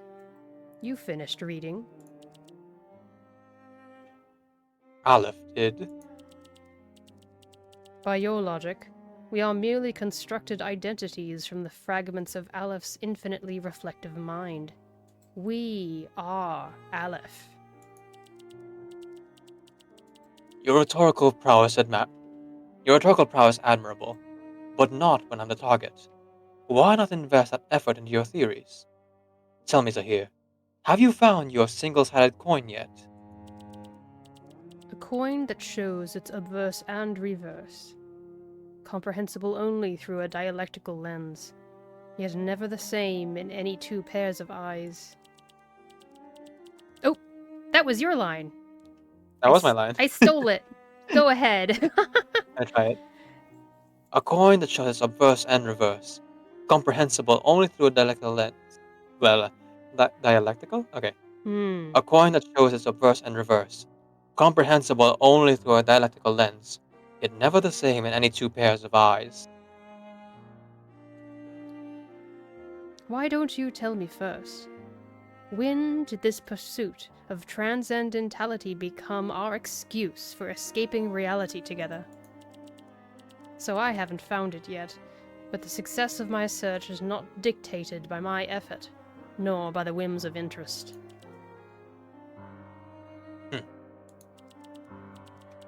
I will find that coin, but when I do, it will come to me in some unguarded instant, a moment that defies all effort. Still, to get there, I must study it endlessly until it's indistinguishable from my very being. Bzz.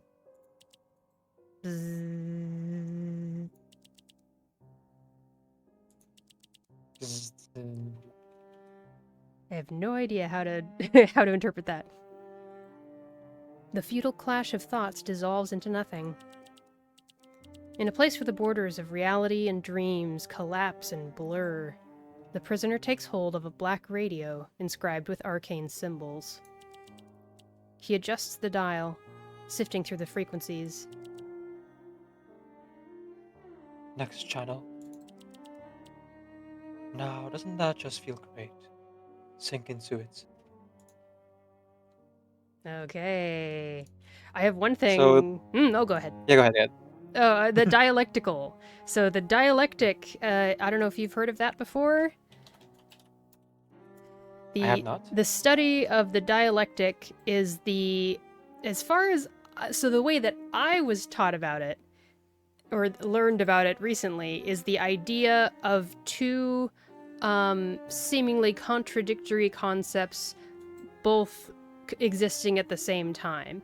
That's why he's talking about the one-sided coin. A coin's face that shows the front and the back at the same time. And Right. so it's kind of like the idea of it, you can actually use it in therapy, apparently. Some people use dialectic thought it's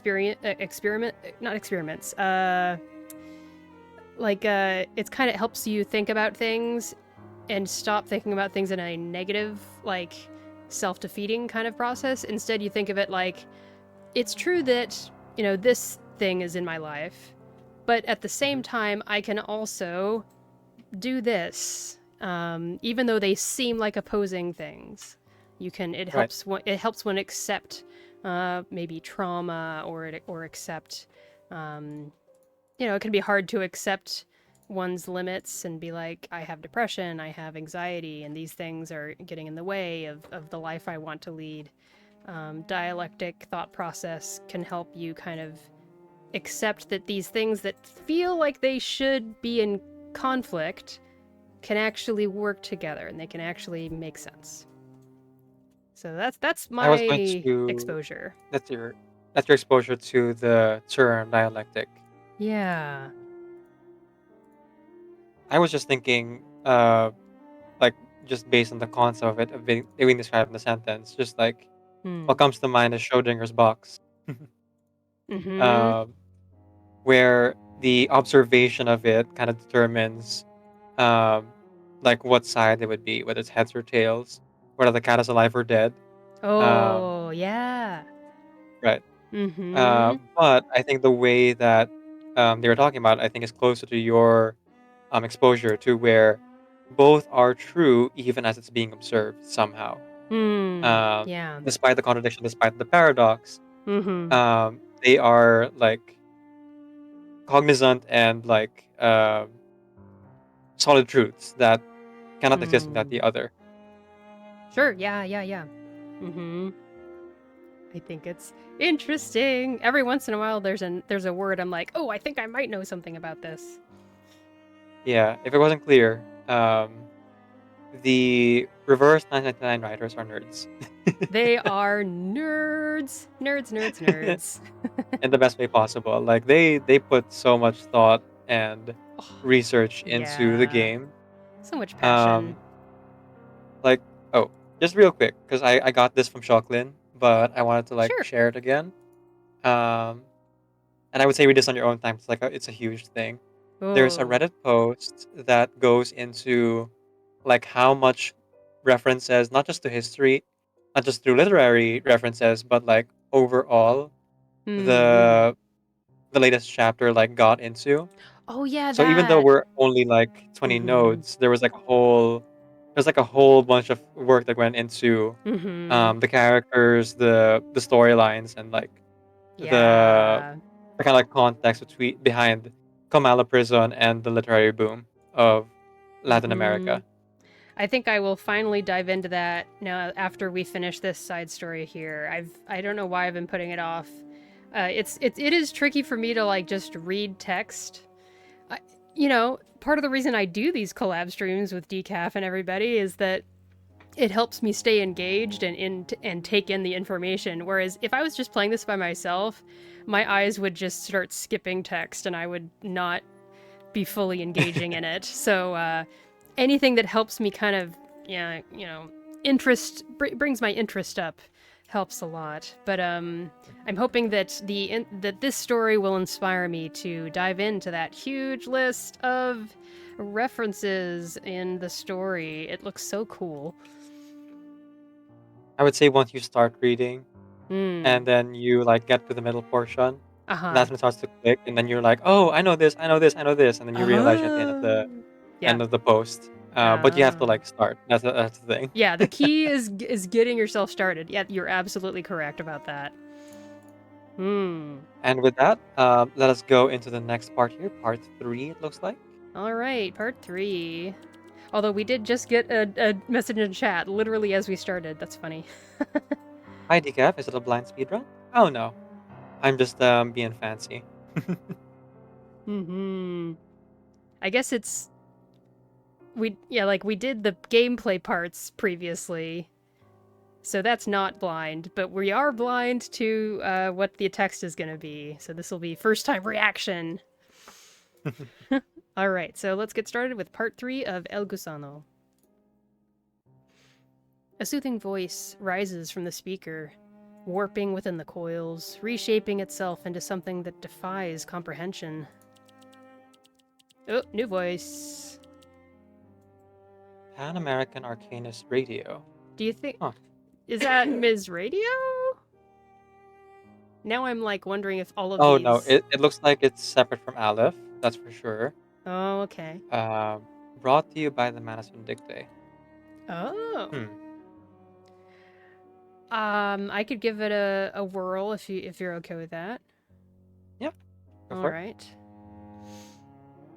Let's see here. To all you faithful arcanists out there, followers of the Sufferer, devotees of the Mask, this is the Pan-American broadcast, brought to you by the Manus Vindictae. A single spark of arcane radiance is all it takes for one extreme to dissolve into its opposite. A wisp of static seeps between the words. From the demented repetition of classical compositions to the relentless assault of bad news, from literary autopsies to the vogue of tragic radio plays, every note, every word, every sorrow is just a little touch of the dial away. Pan-American Arcanist Radio, bringing you the latest voices from McCurdo Port. Antarctica is still basking in auroral radiance today. That glowing tide will keep gushing into the sky and hovering over the world until time itself breathes its last. I wonder, listeners, how does the sky weep where you are? Is a storm raging, or has the sun fallen? Let us relish this moment together on the last evening on Earth. Hello, Miss Grace. Extend my sincere regards to the preacher. Through the static, a soft and steady breath emerges. Quick, restless, and measured at precisely 106 beats per minute. The line is open. A listener from Ushuaia is now on the air. Pan-American Arcanist Radio reaches the ears of the devoted across continents. From Los Angeles to Sao Paulo, from the Chisos to Ushuaia, our dramas have captivated arcanists everywhere. But you, sir, you are a mere human. That is an enigma in itself. I say mere, but you are anything but ordinary. That much is clear. Years have passed since Mr. Forget-Me-Not and I last spoke. A mere intersection of research, nothing of significance. There's nothing exceptional about me, except the fact that I cannot leave this place. I will speak plainly, His Grace, so long as you find reason to listen. This station has many listeners, but none quite like you. Short and sweet. So I guess the radio is supposed to be just like our general broadcast, and he's hoping to reach Miss Grace through it. Yeah, it's really there's something abstract about the way they're connecting. I think it's similar to the Satisfaction Surveyor too, where maybe he wasn't actually speaking to anyone. Man, it feels Oh like boy. a stage play. You know what I mean? Right? I feel like this would be an interesting stage play. Okay, part 5. Part 5. All right. The radio host's face is a mosaic of countless others. Kayla, Grace, Cicely, Newman. Names without weight, faces without permanence. She drifts unseen, a colorless moth in the dark, an existence without itself. From the mirror they sigh as one, a chorus laced with disdain.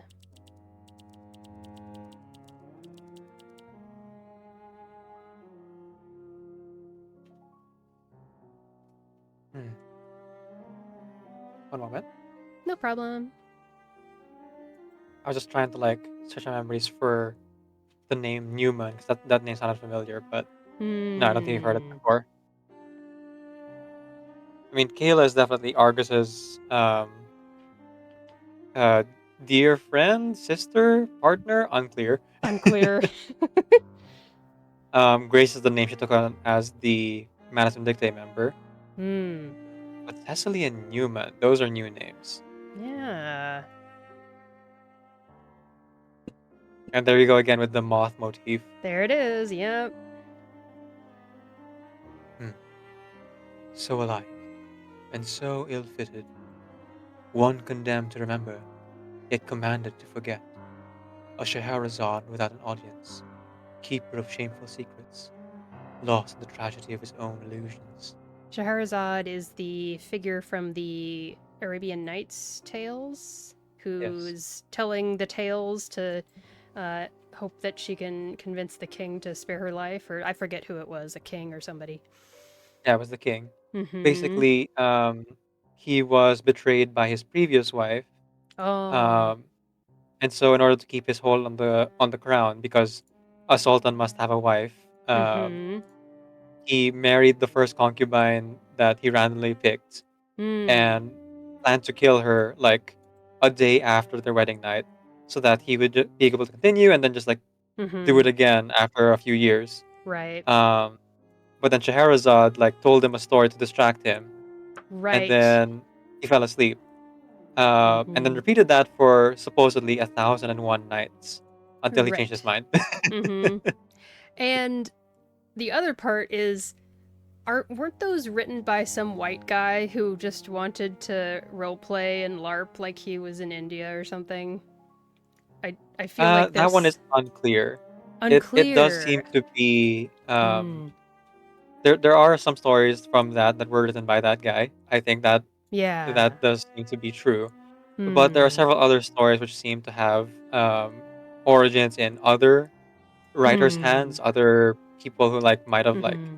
contributed to it or were Hmm. through lost media kind of like roped into Right. the 1001 tales. Hmm. I So some getcha. of them could be like legitimate, but Yeah. hard to say. Right. I see what you mean. Okay. And so hypothermesia is no blessing, but a curse without cure. This story begins in San Francisco, 1990. Our protagonist is a young girl called Cecily, lost in the flow of things. Somewhere between 18 and 22, she speaks with a low Saxon lilt. Behind her, the cry of a black-fronted piping guan sounds, so precise it could be real. She may actually be from Blumenau. There are so many references in this paragraph that I don't know what they're talking about. I don't know what a black-fronted piping guan is, for example. I know what a Saxon is, and that's about it. That's pretty much it for me too, so I guess we'll say shrug and move on. An arcanist in search of an exit, yearning to slip beyond the grasp of thought's phantoms and power's unseen hand. There is a place she knows, one where the sun does not shy from those who seek hidden truths. The Manus Vindictae. Children of the esoteric, keepers of heresy, zealots of the arcane, they are as a mighty shoal amidst the currents of upheaval, never still, always moving. Of course, they'd never turn away astray. The things she feared remained unrealized. She was taken in and reshaped. For the cause, she became Kayla, became Ms. Grace, then Newman, then Cecily. The tree had shed its leaves, and foreign branches took their place. Who she had been no longer mattered. She became another, again and again, until even time forgot what had once grown there. The whispers of innumerable voices gather on the other side of the white noise. This Monday's edition of the Ushuaia Times reported on the sinking of the Free Breeze. Among the survivors, some claim to have seen a great number of islanders aboard, adorned with seashell ornaments.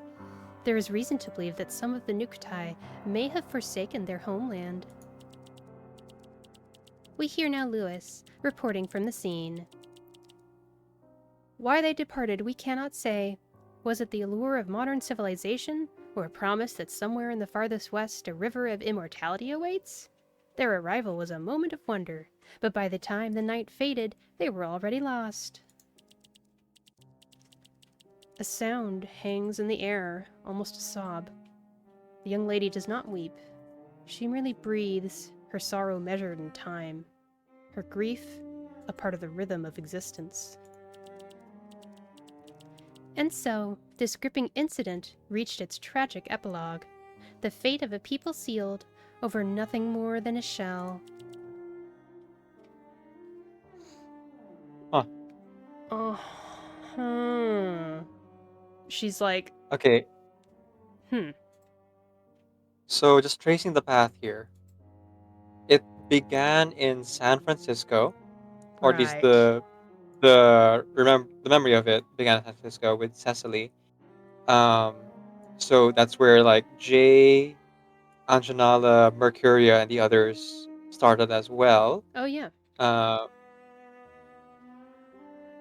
kind of like, well, we knew of course that by that point Grace had already uh joined up with the Mass Dictate because before San Francisco, Hmm. Argus was looking for Kayla, right, in Tuesday's Motel. So I Oh, think it was okay. Tuesday's event that came first, then it was San Francisco, if I recall correctly. Ah, that might be right. Yeah. So Hmm. timeline of events here. She was Kayla first in Tuesday's Motel event. Ah. Then she became Cecily, who we never saw in San Francisco, and then Oh. became Grace by the events, reference there of the Nukuteao, the Free Breeze Right. incident. And we didn't see her in the main story, did we? Oh, I would not know. I'm not great with details with this game, but I'm If I curious had to to know. guess, then maybe the Newman thing is like a hint to Hmm. her next identity. Possibly. I'm trying to like think, where was Newman even mentioned? Was it ever mentioned? I don't know. I don't I think so. can't recall. No, I really don't think so. It was this chapter. No, sorry, not this chapter. It was Nukateo's chapter where Constantine, like for the first time, was shaken by the implication that they're going to sacrifice someone. Um, Uh-huh. which is like really rich considering how many people Constantine sacrificed in that one story way back when. Yeah, yeah. She was like literally shaken that there was an agent supposedly on board the Free Breeze, and it's implied to be Grace, Mm-hmm. um, but not clear. Hmm. So maybe Newman is either her next identity or is her real identity supposedly with the Foundation. Hmm. Um, and I think that's the reason. That's another reason why this particular side story doesn't have sprites, is because if they Yeah. showed like sprites for all of these characters, Right. I think it would become like too obvious who's who. Yeah. Um, unless they like put up a telephone or just a Hmm. shadow. Right, right, right. Part of the fun of this story, I think, is Curious. just like much like Ulrich's side story. I think it's just a lore side story more than it is a normal side story. We kind of like have these kind of standalone stories that go with Yeah. the main. Mm-hmm. Yeah, yeah, yeah. Oh my Okay, gosh. so like I mentioned, I have not done the last one, Cuentos Completos. So I will have to Oh. be playing through these puzzles. Oh, so the thing is, Cuentos Completos is not actually technically the last one. Once you finish it, we Oh. get to the fifth one will show up. Um, Oh, La okay. Biblioteca Then de I'm so Babal. sorry. We might have to go a little bit longer then. That's all right. We'll make it work. All right. But let's get into it, yeah? All right, part one. Here we go. I didn't realize there was going to be another one after. I thought, Oh, oh, I guess there okay. was a black spot on this page. I should have Hmm. realized. Yeah, yeah, it's not quite clear, but yeah, that's what's up. And then the Hmm. the one that shows up that is part 5, I think it's all a fight. It's all like Oh, it might just be like extra game mode all then. parts of it are basically it's its own mini roguelike where you pick one of the personas of Aleph for the first fight, and then each fight that you finish of the parts, you get to select a new card to add to your deck thing. Ah, So that's interesting. that's how that works. And That sounds I fun. don't know if I'm gonna. I still haven't won against it yet, so we'll see. Anyway, here we go with part 1 of Cuentos Completos. And from here on, we will actually be doing some gameplay in between the stories. Indeed. Okay. You as well, or just me? I'll just play along at the same time, maybe. I can always back out Sure. if you end up beating it before I do. Because I already finished it. Okay. Falling back into his reverie, the idealist idly presses the power switch. Yet the broadcast's performance of disorder and delirium has already reached its end. The radio plays no more.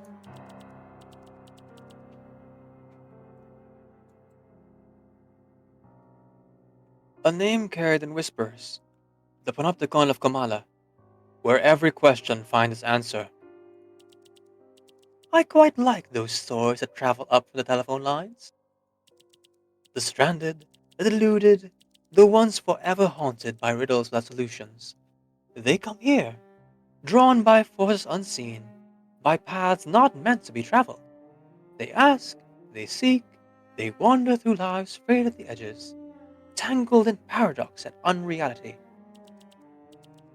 Do you really feel nothing in the face of these challenges? Don't you realize we can shape what we have here into something that holds actual meaning? This all leaves me feeling somewhat lost. Have we found clarity or more confusion? I'm not sure, but it's already taking up too much time. Idealist, do you still remember what you set out to do at the very start? I? Of course I do. My poem. I would never forget it. The idealist scans the confines of his cell in panic. Finally, he finds it. A tiny fissure in the wall. Beneath this crumbling plaster, I named it A History of Eternity, for within it lies poetry without end, the very source and medium of my great epic. Its delicate contours speak to me of sorrow.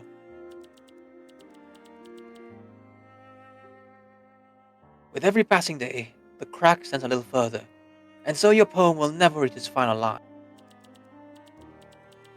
There will be a way. If this endless and sorrowful poem is to be conveyed with all the elegance and exactitude it deserves, then I must construct a language worthy of it.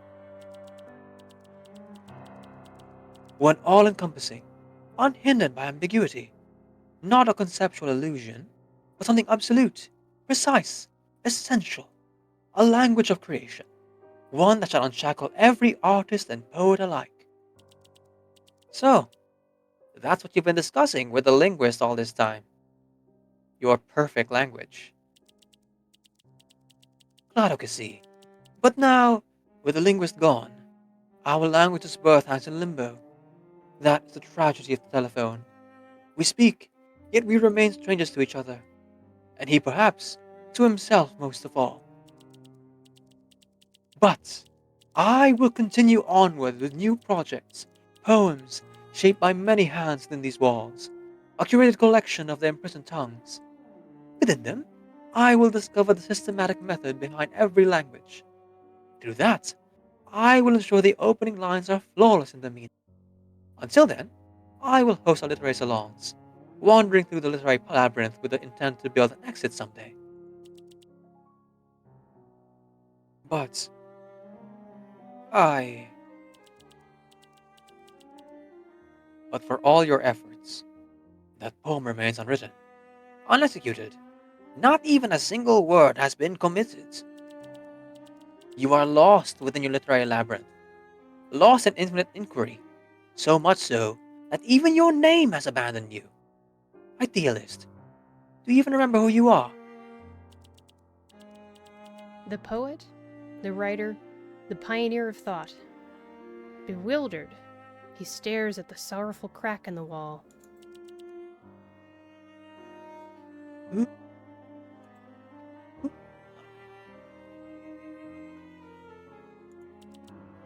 Ring, ring, ring, ring.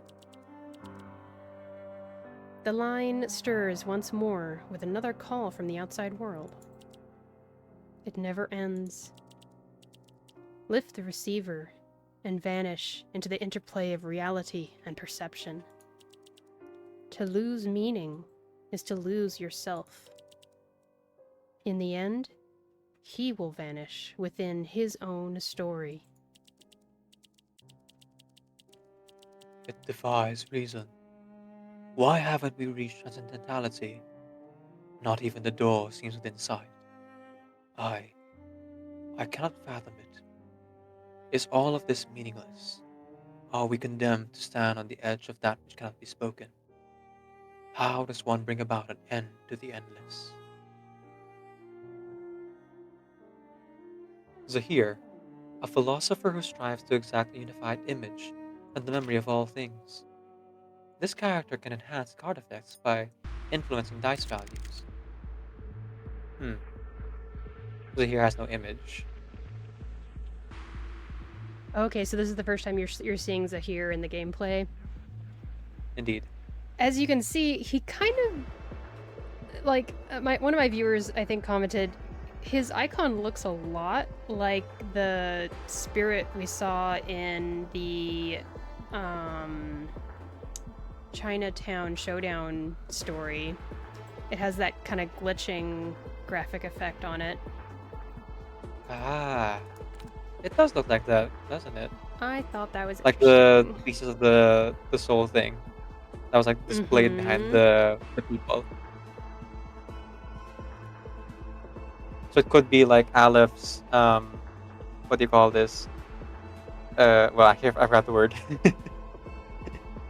Supposedly like seven soul spirit thing. I forget what the word was Oh. that Alan Lee mentioned. Oh, I can't remember. Yeah. Alright, part 2 is a battle. So Decaf is working with 3 cards. I'm working with more cards because I already finished it, so I already got all the cards unlocked.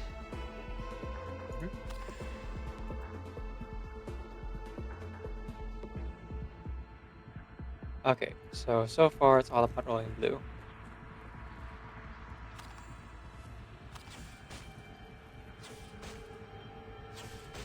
Oh, here the dice value actually matters.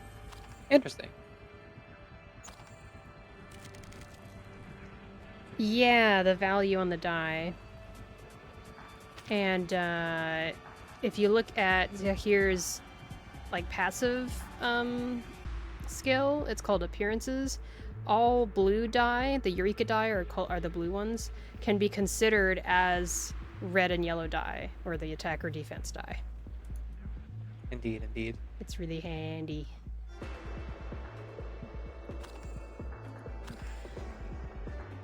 Just roll as much blue as possible, I think. Is my strategy. At least for this first fight.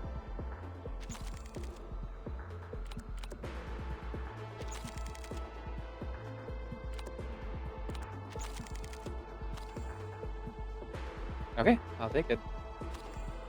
Oh, it's locked.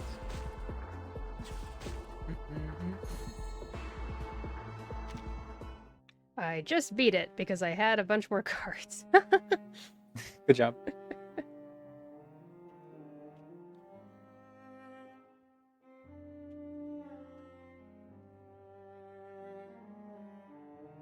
Ooh, you're just about to beat it I beat it too. as well. Easy Yep. peasy. Questioning. Add and roll 1 short-term memory die. Okay, I'll take it, I guess. Not much of a power-up, but seems pretty good. Part 3. Okay, here we go. The wind whistles. It cascades over the Atacama Plateau, scouring the sands along the highway. Oh, this is a new Recoleta? character? Oh, maybe? Oh wait, no, Critic. Critic. Hmm. Oh. It is her color though. I know, yeah, kind of. Man, Oh.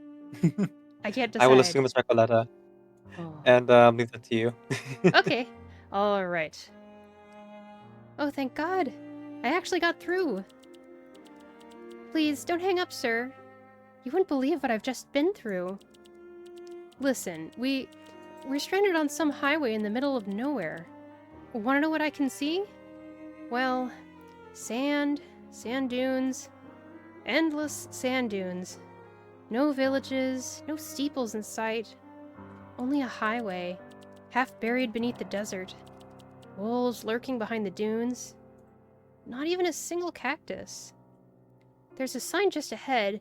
It says, Cuentos completos. It says we're on the Cuentos completos. That's impossible. I've lived in Antofagasta long enough to know there's no such road. There's nothing else around here apart from this phone booth. Weird, isn't it? A road to nowhere with this strange relic of something that once was. And somehow it's now my only hope. I dialed every number I could think of. Emergency services, roadside assistance, the publishing house, the university, the bank. Nothing. Not a single connection. I was about to lose my mind. I'm still half convinced this phone booth is nothing more than a hallucination, but then I caught sight of your number. An impossible coincidence. It had been scribbled onto the back of a manuscript, lying forgotten in my car, with a scruffily written note. He can answer any question. Call it an impulse? A feeling? I can't explain it, but I called your number, and against all reason, it's gone through. Thank God. I was beginning to think I'd wound up in hell. Hello, madam. Please, just call me, the literary critic. That's what my colleagues call me. Mockingly, of course. They think I'm hopelessly out of my depth, a clueless fraud, an imposter in the world of letters. But there's no use dwelling on it now. I've accepted the name, just as I've accepted the weight of this job. Oh, that's right. I forgot to mention. I'm an editor working for the HA publishing house. You know, the Forgotten Crows, the portrait. Ring any bells?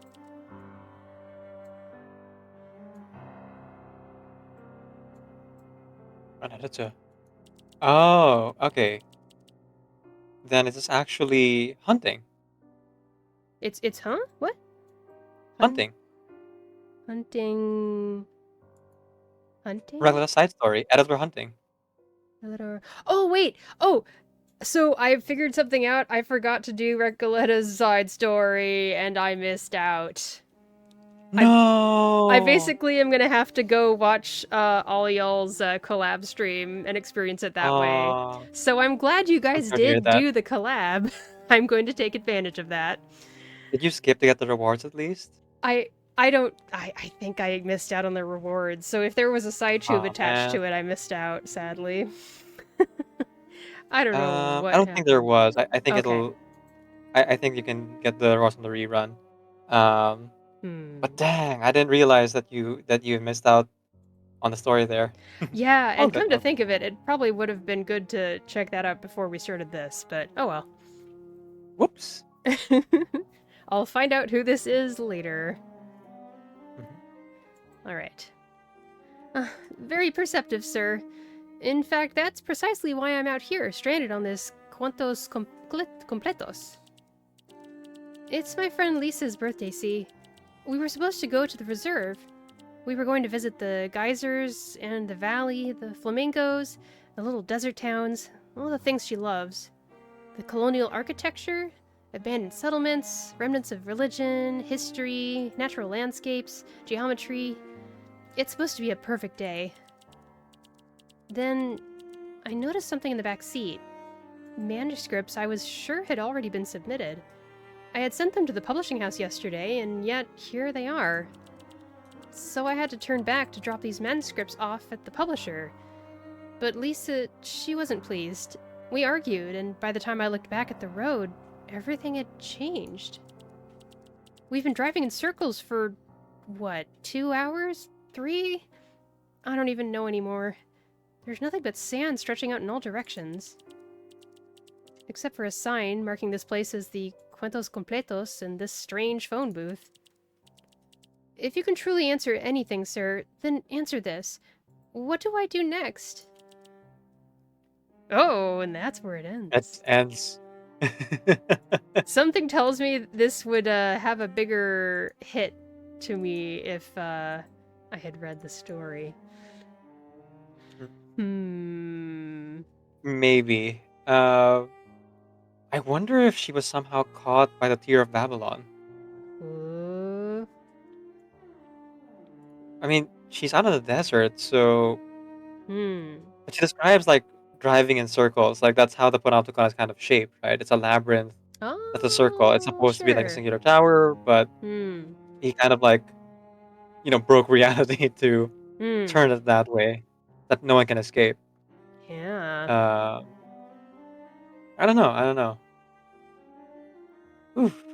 So just there's a little bit of context. So not really just a little bit of context. It's not a spoiler. Okay. Recoletta's side story takes place after the events of the main story. Okay. And it does start Recoletta.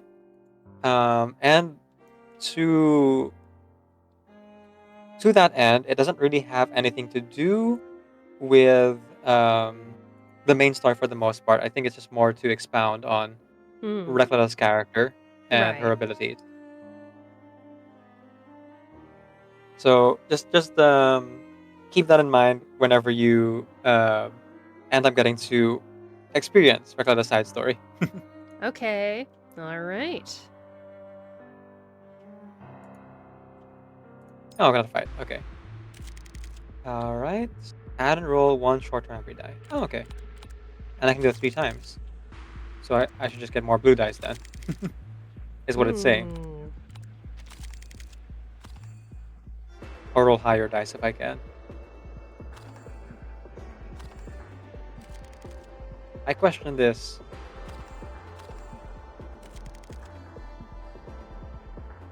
Oh, introspection first. No, let's question it first. Because I rolled 6s. I didn't roll any blue die. Darn it.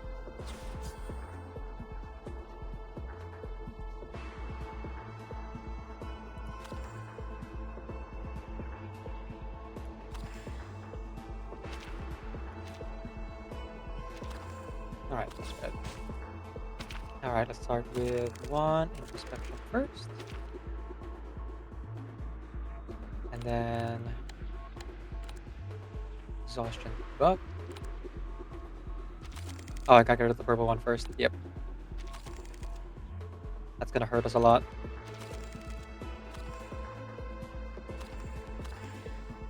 And out of dice. So now we have exhaustion. I can no longer do my euphoria type things. So I guess I just try to roll high here.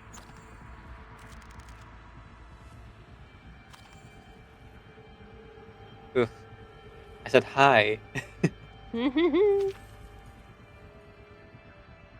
guess I'll take that. Okay.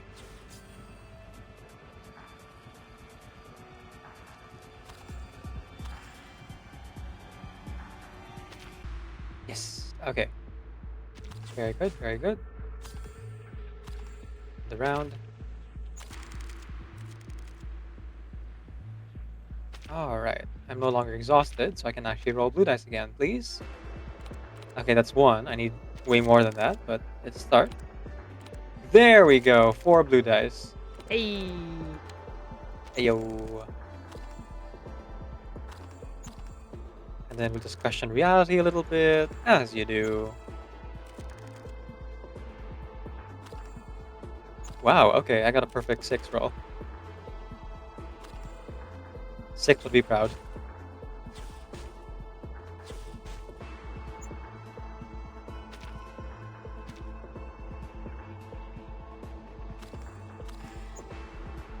Winner!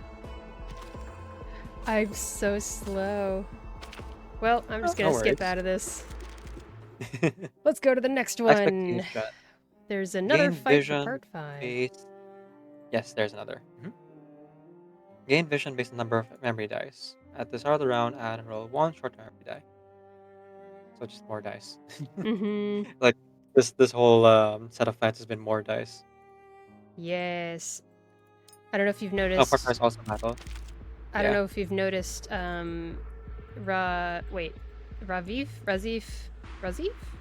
Zarif. Razif's active skill is kind of a passive skill, actually. It Oh, so here. when you or not appearances, but that when you click on his actual profile picture, ideas as currency. This is the thing that means that you get to add value to the Eureka. die. Yep. Hmm. Well, I've been trying to roll blues. Right, exactly. It's all about the blues.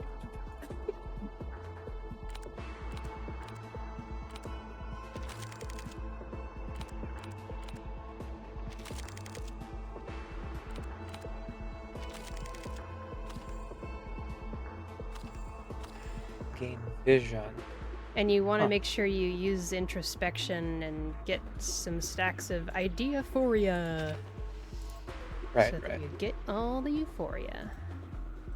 Or Eureka. That's right. Eureka, that's what it's called.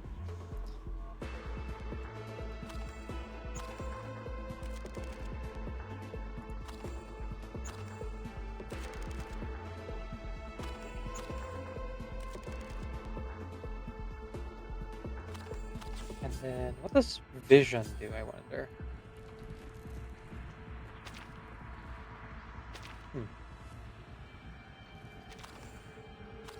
I'll start with 1.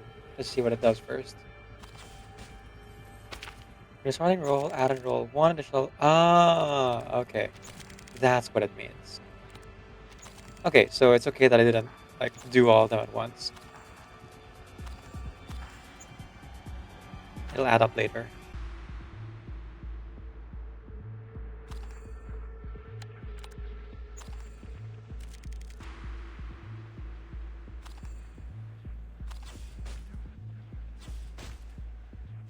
Here's extra dice. Oh, so if I have a bad hand, I just feed expectations then. Cool. Hmm.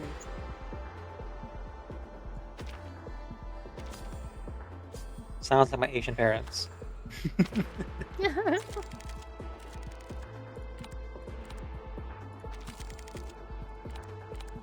Ah, okay. Not a super great hand this time.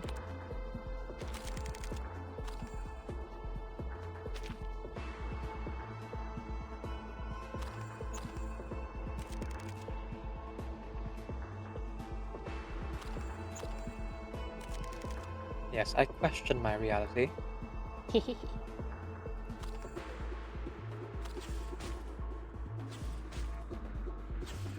Oh shoot. I messed up. I didn't Ooh. realize that my attacks were locked. Oh well. Live and learn.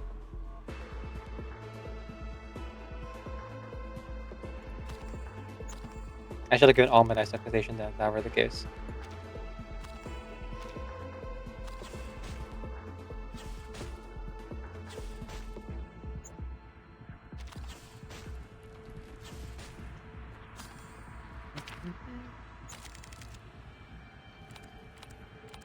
There we go. That's pretty good.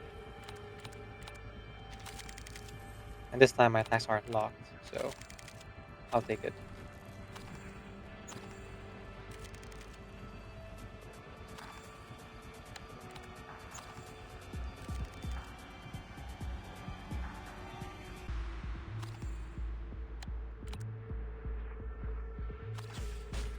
Okay.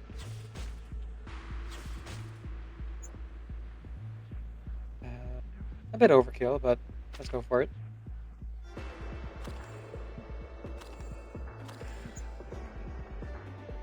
Oh, good. I had a shield, so that was correct.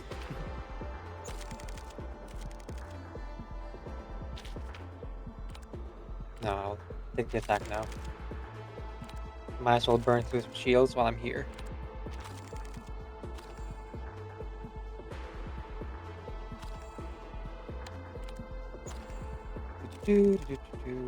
Okay. More blue dice, please.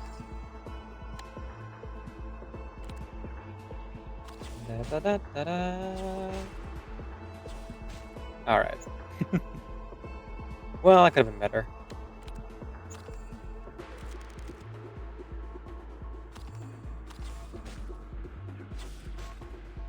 So here seems to be pretty unstable.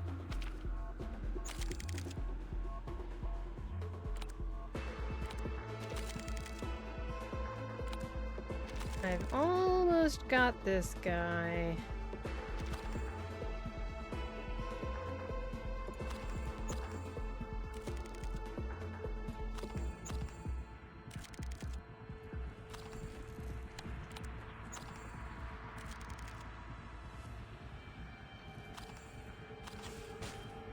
Alright, I win. Congratulations. Okay. Let's get introspective first. And then question. I don't need shields. I'm an offensive player.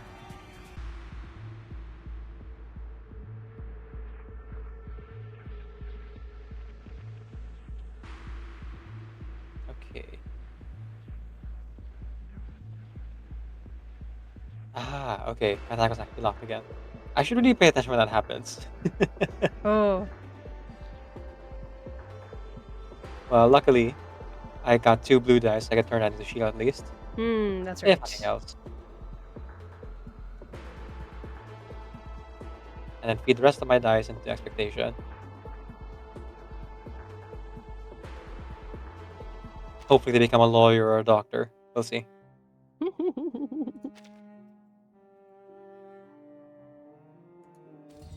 Okay, 3 red dice. All ones across the board. Not super great, but not super bad either.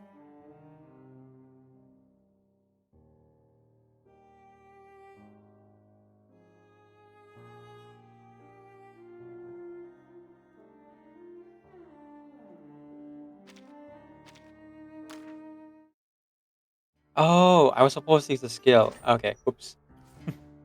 I didn't realize.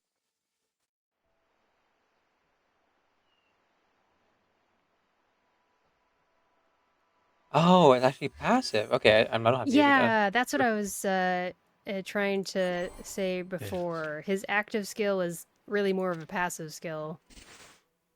Ah, okay. I just It- didn't understand. yeah, like Thanks. the game literally calls it an active skill when it first introduces you to this gameplay, and it's like, what? Now I understand.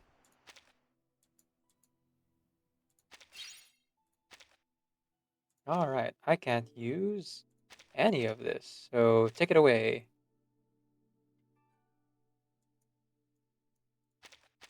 Its attacks are nothing for me.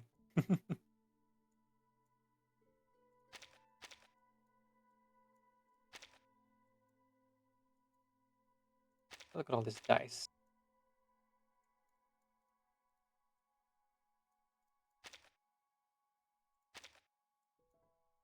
All these dice from my son. Look at all those dice. Oh my goodness. And just to finish that, some of these really suck, but you know, it's my dice son. Okay. Let's go ahead and do introspection again. And then question everything. The truth is out there, you know?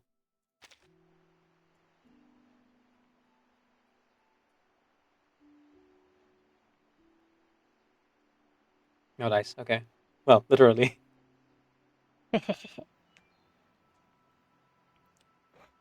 There you go. There you go. Good damage. It's a start. I guess I can't sell all these dice, so I might as well wear something of a shield. Fine. Oh shoot, I didn't select all of them. Oh well, bit of a shame there. I accidentally cast it right away. No, I'm still gonna go for blue dice. Also, I noticed every time I roll a blue dice, it's always 6. Yep. Blue dice are always Oh, 6. Yellow are 4 or 5. Red are 1, oh, 2, okay. and 3. Now I understand. Hmm. So Zahir has a really specific like move set. Mm-hmm. I think Aleph's has been my favorite so far. Just like create Mm-hmm. more dice. Yeah. I was able to get a decent amount of damage out of Zarif here Mhm. by getting 2 stacks of Ideaphoria, and every time you do questioning, you roll a die and get more Euphoria. Even though Hmm. his passive means that he uses Euphoria, the Ideaphoria means that you get 2 Euphoria and lose 1, so you still end up with a net positive amount of a net positive amount of Eureka. I keep saying Euphoria, and there's so many words in this game. Yeah, this is true. Although at least unlike other games, Hmm. they kind of like make sense in the grand scheme of things, and they actually offer like concise descriptions of what they mean. Though Yeah. sometimes you do have to like play play the turn a little bit to really understand what's going on. Mm-hmm. Like they actually mean things. Looking at you, Hoyoverse. I know, right? Ah, my goodness. There we go. That's more like it. Excellent. Okay, we can end this Nice. round then. Introspection. Question the ones. All right, I guess the question the two as well. All right, that's fine. Okay, at least I can do this infinitely, so I think this is the end of the turn or Shoot. the round. Yay! There you go. Yeah. Perfect. Phew. Okay, part 6. All right, let me go back to that because I was hanging out in the wilderness. All Thank right. you. So, part Thank you six for of. waiting. No problem. I was hanging out with Aleph in the wilderness. Okay. Cuentos completos, part 6. Here we go. The driest wind in the world. Salt mountains, desert, and an infinite horizon of red and brown. A highway without end. It looks like they were right all along. I really am a fool. Lisa couldn't take it anymore and walked off. She left me. Left the car, just walked into the desert without looking back. I couldn't stop her. I couldn't even explain. I don't even know if there was anything I could say. All I know is that the desert isn't a safe place for someone to go walking around all on their own. She had every reason to be angry. Why did I turn around? I let a stack of paper, a manuscript that might never even be published, destroy her perfect day. I can't even decipher these manuscripts. The writing, the literature, none of it speaks to me. Where is Archimboldi? 4 chapters in and not a trace of him. He's the book's most important character, so why has he disappeared from his own narrative? Why is Komala full of nothing but restless spirits? And why is it that the dead can talk to the living? What compelled Pierre Menard to rewrite Don Quixote? How can one man produce a text identical to another's word for word? Why must the narrative unfold through these fragmented dialogues? Flashbacks, always with the flashbacks. Where did Santiago and Ambrosio actually meet, if they ever met at all? Can you give me an answer, Mr. Aleph? Why is the world of words like this? Perhaps I've been looking for meaning where there is none. I guess this was never the right job for me. I see that now. The publishing house is barely scraping by. And honestly, who still has the luxury of reading these days? It won't be long before the Antofagasta branch shuts its doors for good. And I can't do a damn thing to stop it. I don't even understand what I'm supposed to be doing. We all keep at it, but what's the point? If nothing about this place is meaning to you, then the simple solution is let it go. That's it? Yes. I see. Thank you, sir. You're absolutely right. Sunset. A crimson radiance spills across the boundless sands. With a heavy sigh, Monique slumps against the car, burying her face in her hands. Footsteps crunch through the sand behind her, then the sound of leather soles on loose stones. She lifts her head in disbelief.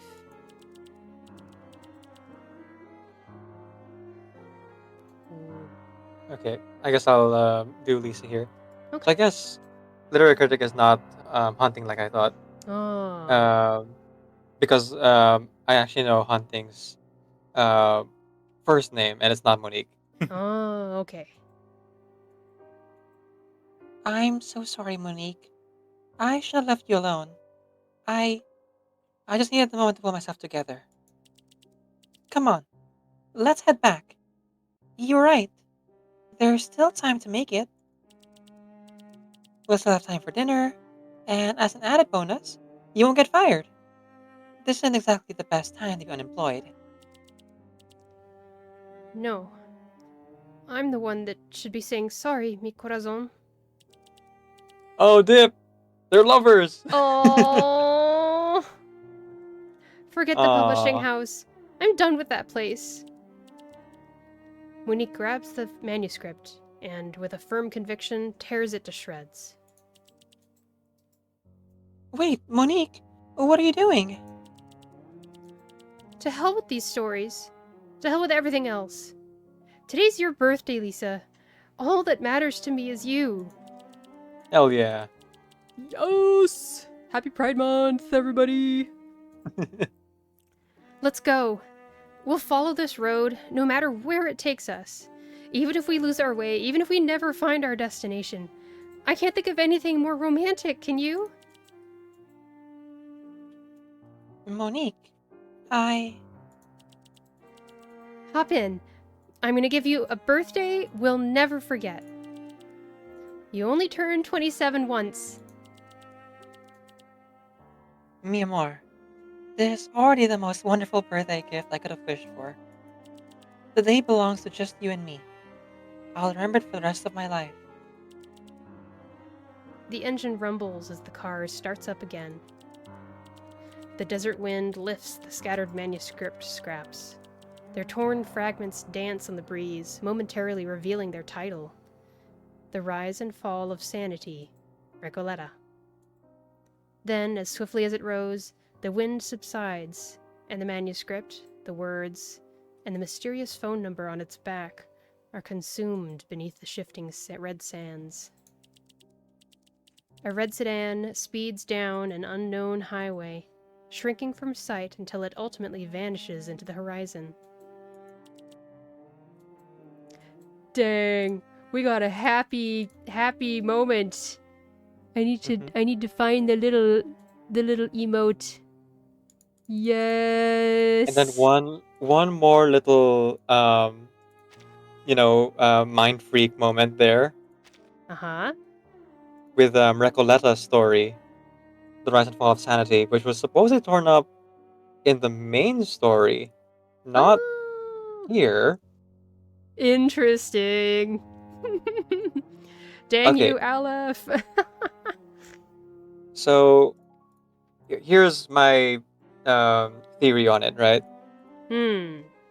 I think Cuentos Completos is the only one of these that takes place before um, the main story and before all of these other like side stories.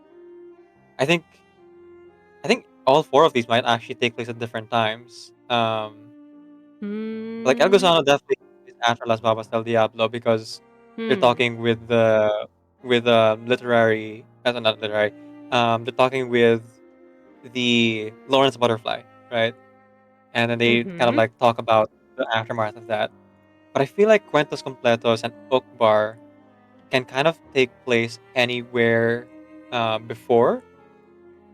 And Hmm. Cuentos Completos, I think, maybe is the day that Recoleta's story died in reality. Um, Oh. so the weird thing is, HA Publishing House is still standing, um, even after the main story. But what I think it is like happening here is that um, maybe this HA Publishing House of the 1970s, when Recoleta was like the real Recoleta was Hmm. still alive, and she sent her manuscript over. Mm-hmm. So maybe so this is a bit of a stretch, but I'm just like Hmm. theorizing here.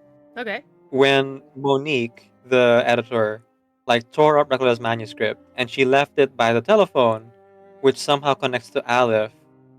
Aleph somehow took those pieces and created Recoleta. Hmm. And then from there, Recoleta is quote unquote born as kind of like a ghost of, her own Yeah. story, of Kamala, of the rise and fall of sanity, until eventually she brings, the manuscript that she is Yeah. into the main story and then tears it up again, leading Ooh. to the collapse of Kamala prison. Yep. Yep. Oh, I don't know. maybe. Like we I. never actually see Hmm. Recoleta's like real person. Yeah.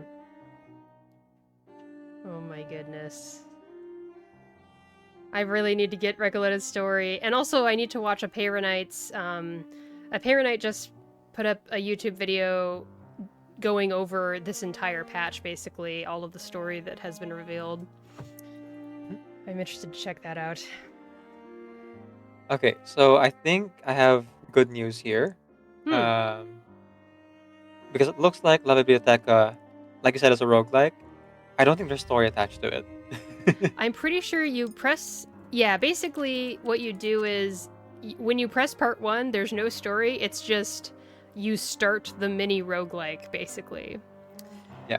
I Is think what's we're going done with on. the story. We're pretty much done. And, that's an okay ending to a side story in Reverse 1999, if I do say so myself. We had a Mhm. happy lesbian ending! I guess let's do the survey and then we'll wrap up. That works for me.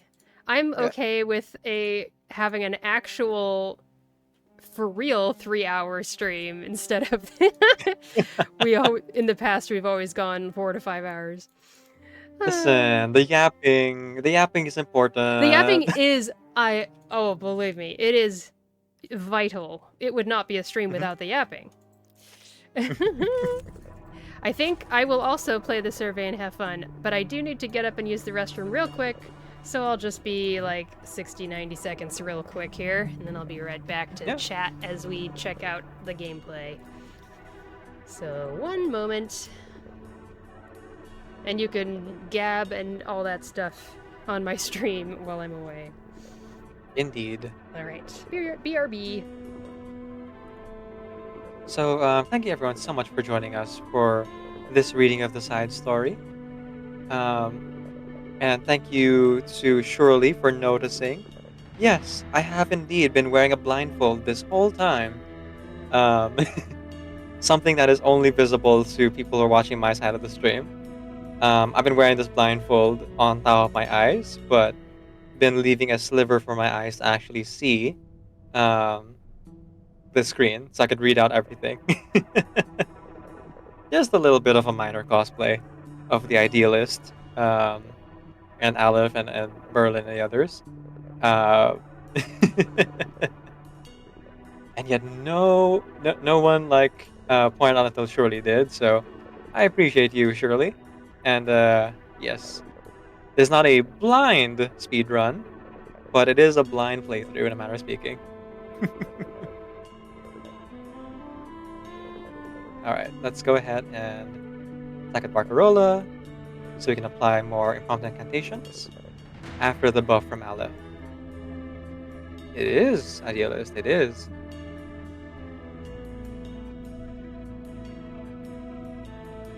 Focusing here on Barcarola's attacks because that creates the most impromptu incantation.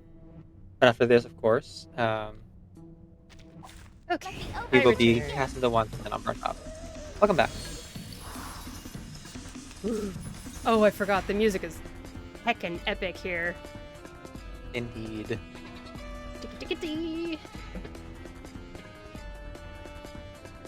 Now, this team only needs one more character, and it's not Tooth Fairy, it needs Flutter Page. Yes, then it would be crazy overpowered and awesome.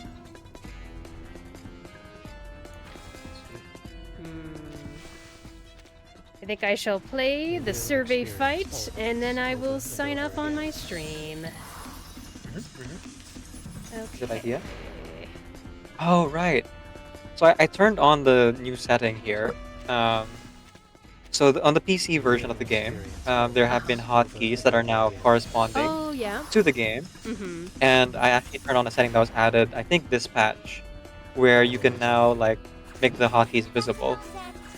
I'm gonna go ahead and Oh. play with that. A wonderful dream.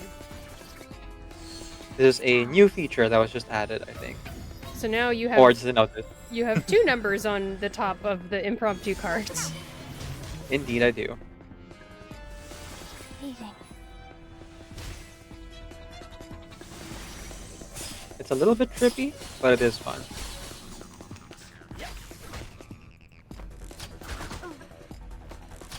Not exactly a question. Though it does help me with reading some things, because sometimes clicking and holding casts the card. Yeah. Just in case you weren't aware, you can right-click the card to see what it does. Ah. Okay, that's actually very helpful. It's, Thank you. It's really handy. No. Here no. Do you have any requests? Okay, thank you very much. Yay, it works. Cool, cool. As you wish. That's bothered me for a long time. Yeah. All forms of power. Once I figured that out, I was like, oh, my life is so much better now. Dedicate this song to you. Listen to the melodies of wind and waves. Oh, I think I'm about to cast the super crazy Aleph ultimate. Aleph's ultimate takes so long to actually happen. It's so funny. I think I'll wait for it. Always Wait for it, wait for it. I I'm am. willing to wait for it. Do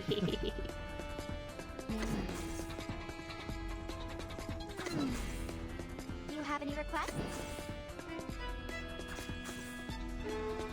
A blessing bestowed by fate. Come back to me.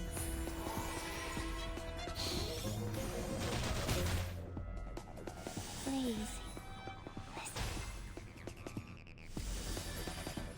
Man, I need to beat 300 meters Reverie and get some more of those special materials you need for Euphoria, the most rare ones. You ran out?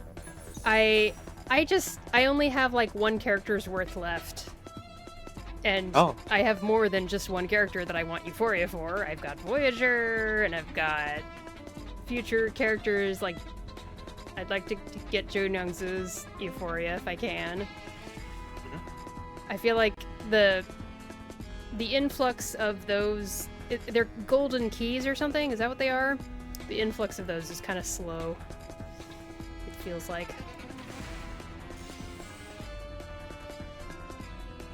I haven't really experienced the what do you call this? Running out of Euphoria, to be honest. Oh. So I can't relate. Like I built so many Euphoria characters, but a bit of the resource grind means that I'm actually trying to get Psy cubes Oh. But sometimes I don't have the like base material to Euphoria character. You know what I mean? Oh.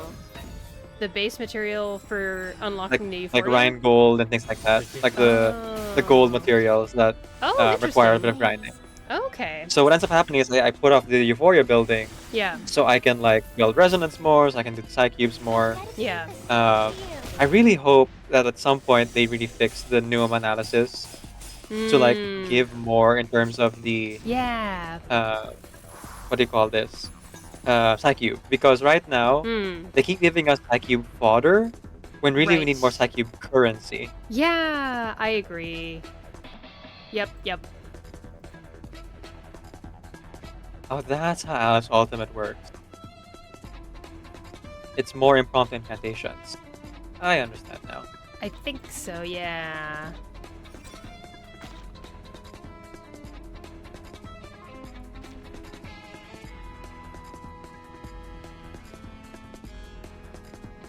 Gosh, it was so fun to voice Aleph today. That was so good. I liked it. It sounded excellent.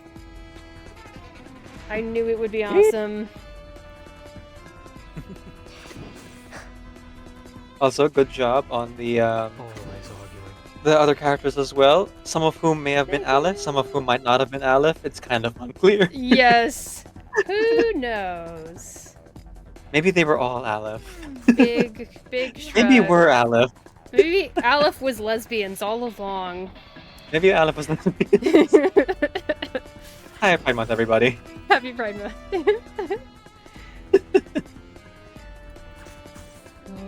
Okay, I've got Barcarola's ult going now. She's playing on the Titanic. I mean, the Free Breeze. Right. All forms of power. Different Doom ship. Different doomed ship. Alright. For everyone. While the survey is finishing up, I think, yeah, maybe 12 hours is okay for a stream for today. I think you did a good job. Thank you. Let's see. I'm looking for another reverse streamer to raid. Who's like playing global and in English. Right. Preferably. Saxophone's ends. Aventura? A symbol of beauty. Okay. Looks like Please choice. there's maybe one person. Oh yes. Someone called Mocha Cookie VT. I'll listen in for a bit and then see what they're about.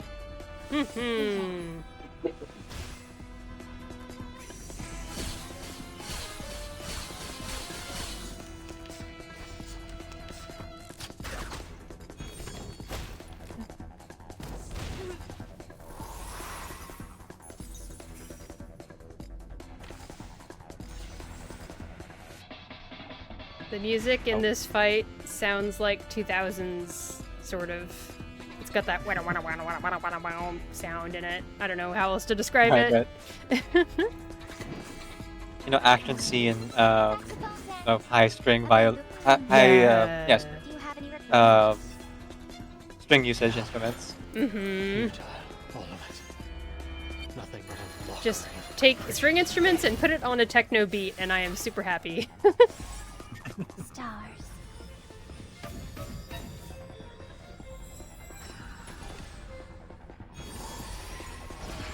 I smell the scent of mint. Listen up. Okay, so one of two things might have happened here. I think with the streamer I'm listening in on. I think either they're AFK Oh. or they're falling asleep on their desk. Oh no. First Oh thing. no. For everyone. If they're AFK, I'm still willing to raid them. If they're falling asleep on the desk, hopefully I wake them up when they raid. True. Like maybe it'll trigger something. Right. Oh. Okay. Aleph's ult finally did the damage that it's supposed to do. Awesome. Always arguing. No. He'll know what to do. A wonderful dream. Aleph is very cool, but Aleph is very much a support character. Very much a support character. That's true. Yeah. I've been able to make a decent team with Aleph and the like 37 with Flutter Page Core and Fututu. So even though they're not impromptu characters, they use Euphoria. Or they use Eureka. I get the two mixed up. Blah. So the fact that they use so much Eureka kind of does synergize with Aleph a decent amount. I wouldn't take them to Reveries of the Rain, but they're able to do like Lucidscape and Limbo and stuff like that. I'm gonna see if they can do mains bulletin bosses and see how they do. I imagine they do quite well. Yeah. How are you with your survey? How am I with my what? Survey. I am just about to take out the last enemy, I think. Right here, yeah. There you go. The little last bit of damage coming in from Barcarola. And if that doesn't take him out, the impromptu damage will. Here it comes. There it is. Alright. Alright. As we wrap up, if you do me one more favor once you're done with the survey, and head on over to the brochure. The brochure. Oh, there's some stuff to read. Let me see. The achievements and stuff? Yeah, just achievement. Oh, travel brochure. Right. And it's this thing. Mhm. I've got it. Alright, cell phone. Wait. Would you go ahead and read it, please? Alright. So, who exactly is paying for this international call? Probably a scam call. The person on the other end should be thrown in jail. So it sounds like Teresa's guess earlier about Aleph's scam caller personality might have been true. Indeed. All along. Because, throwing them in jail seems kind of on the nose if the call is coming from Aleph. It's true. He's already in jail. He's like, please do try. Try to throw me in jail. And the perfect excuse for me to not Alright, again. so that is the end of Aleph's side story. Thank you everyone so much for joining in. We're going to be rating out. Are you going to rate the same person as me, Shiny, or someone else? I think, let's see, who was it? Oh, Mocha Here, I'll Cookie write down. VT? Yeah, that's the one. Yes, I will attempt to raid them as well. I'll finish chatting with you here and I'll wrap up my stream. Indeed. And whatnot. But thanks again for organizing this. Thank you for joining me, Shiny. And Teresa, I hope if you're listening, your thing goes well and you're able to resolve it. A new update patch will be available for this game next month, so we'll see about scheduling another voice acting collab session or two. We'll see. Whatever anyone's down for, please feel free to join in. Look forward to this VOD on YouTube and check out Shiny over on her channel as well. For more good content, not just reverse, but also Mahjong and Honkai Star Rail and other games like that. That's right. As for me, I will edit this into VODs for YouTube in digestible format sometime next month. Again, please do subscribe to the channel to help me become an official content creator for Reverse 999, if you'd be so kind.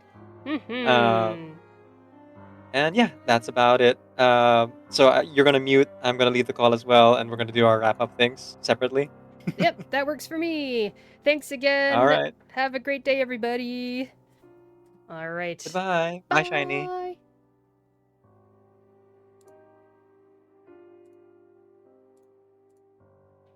All right. Streams are separate now. Discord call is finished. And it is just about time to finish up the stream. Like Decaf was saying, thank you so much for joining us today. That really was a fun little time. I had a nice time, and it had a nice happy ending. I think all along, Aleph just really wanted to write about lesbians being happy. And how, I mean, I cannot think of anything more relatable than that. I don't know. I assumed that anytime Aleph talks to someone, he's like, you can see it as being him writing a story. But maybe those people were really real. I hope they were. Maybe we'll find out who they are when I do Recollect a story. I think I'll probably do that on my own time, though. Because I don't have a way to, like, do the gameplay with everybody here. We could, like, all have a watch party watching the VOD of Decaf and 900 Teresa, voicing the story. I don't know. It's up to you guys. Anyway, if you have not already, I hope you consider joining my Discord. It's a fun little place. You can get notifications when I go live on Twitch and when I post VODs on my YouTube channel. And I also put up pictures of my cute pet rats, and you can chat with us about stuff. That's a fun time. Make sure you take care of yourselves, eat some food, stay hydrated and all that stuff. Take care of yourselves just in general. Make sure you check in on yourself. See if there's any needs that aren't being met. And with that, let's go ahead and say goodbye to the recording right here before we head off on a raid. Bye, recording! Okay. Great. Now I think we can head on over. Let's see. Yes, it looks like the person we are gonna raid is around. Great. Let's get started on this raid then, shall we? Alrighty. Awesome. I hope you have a great rest of your day, and I hope to see y'all in the next stream. Bye-bye!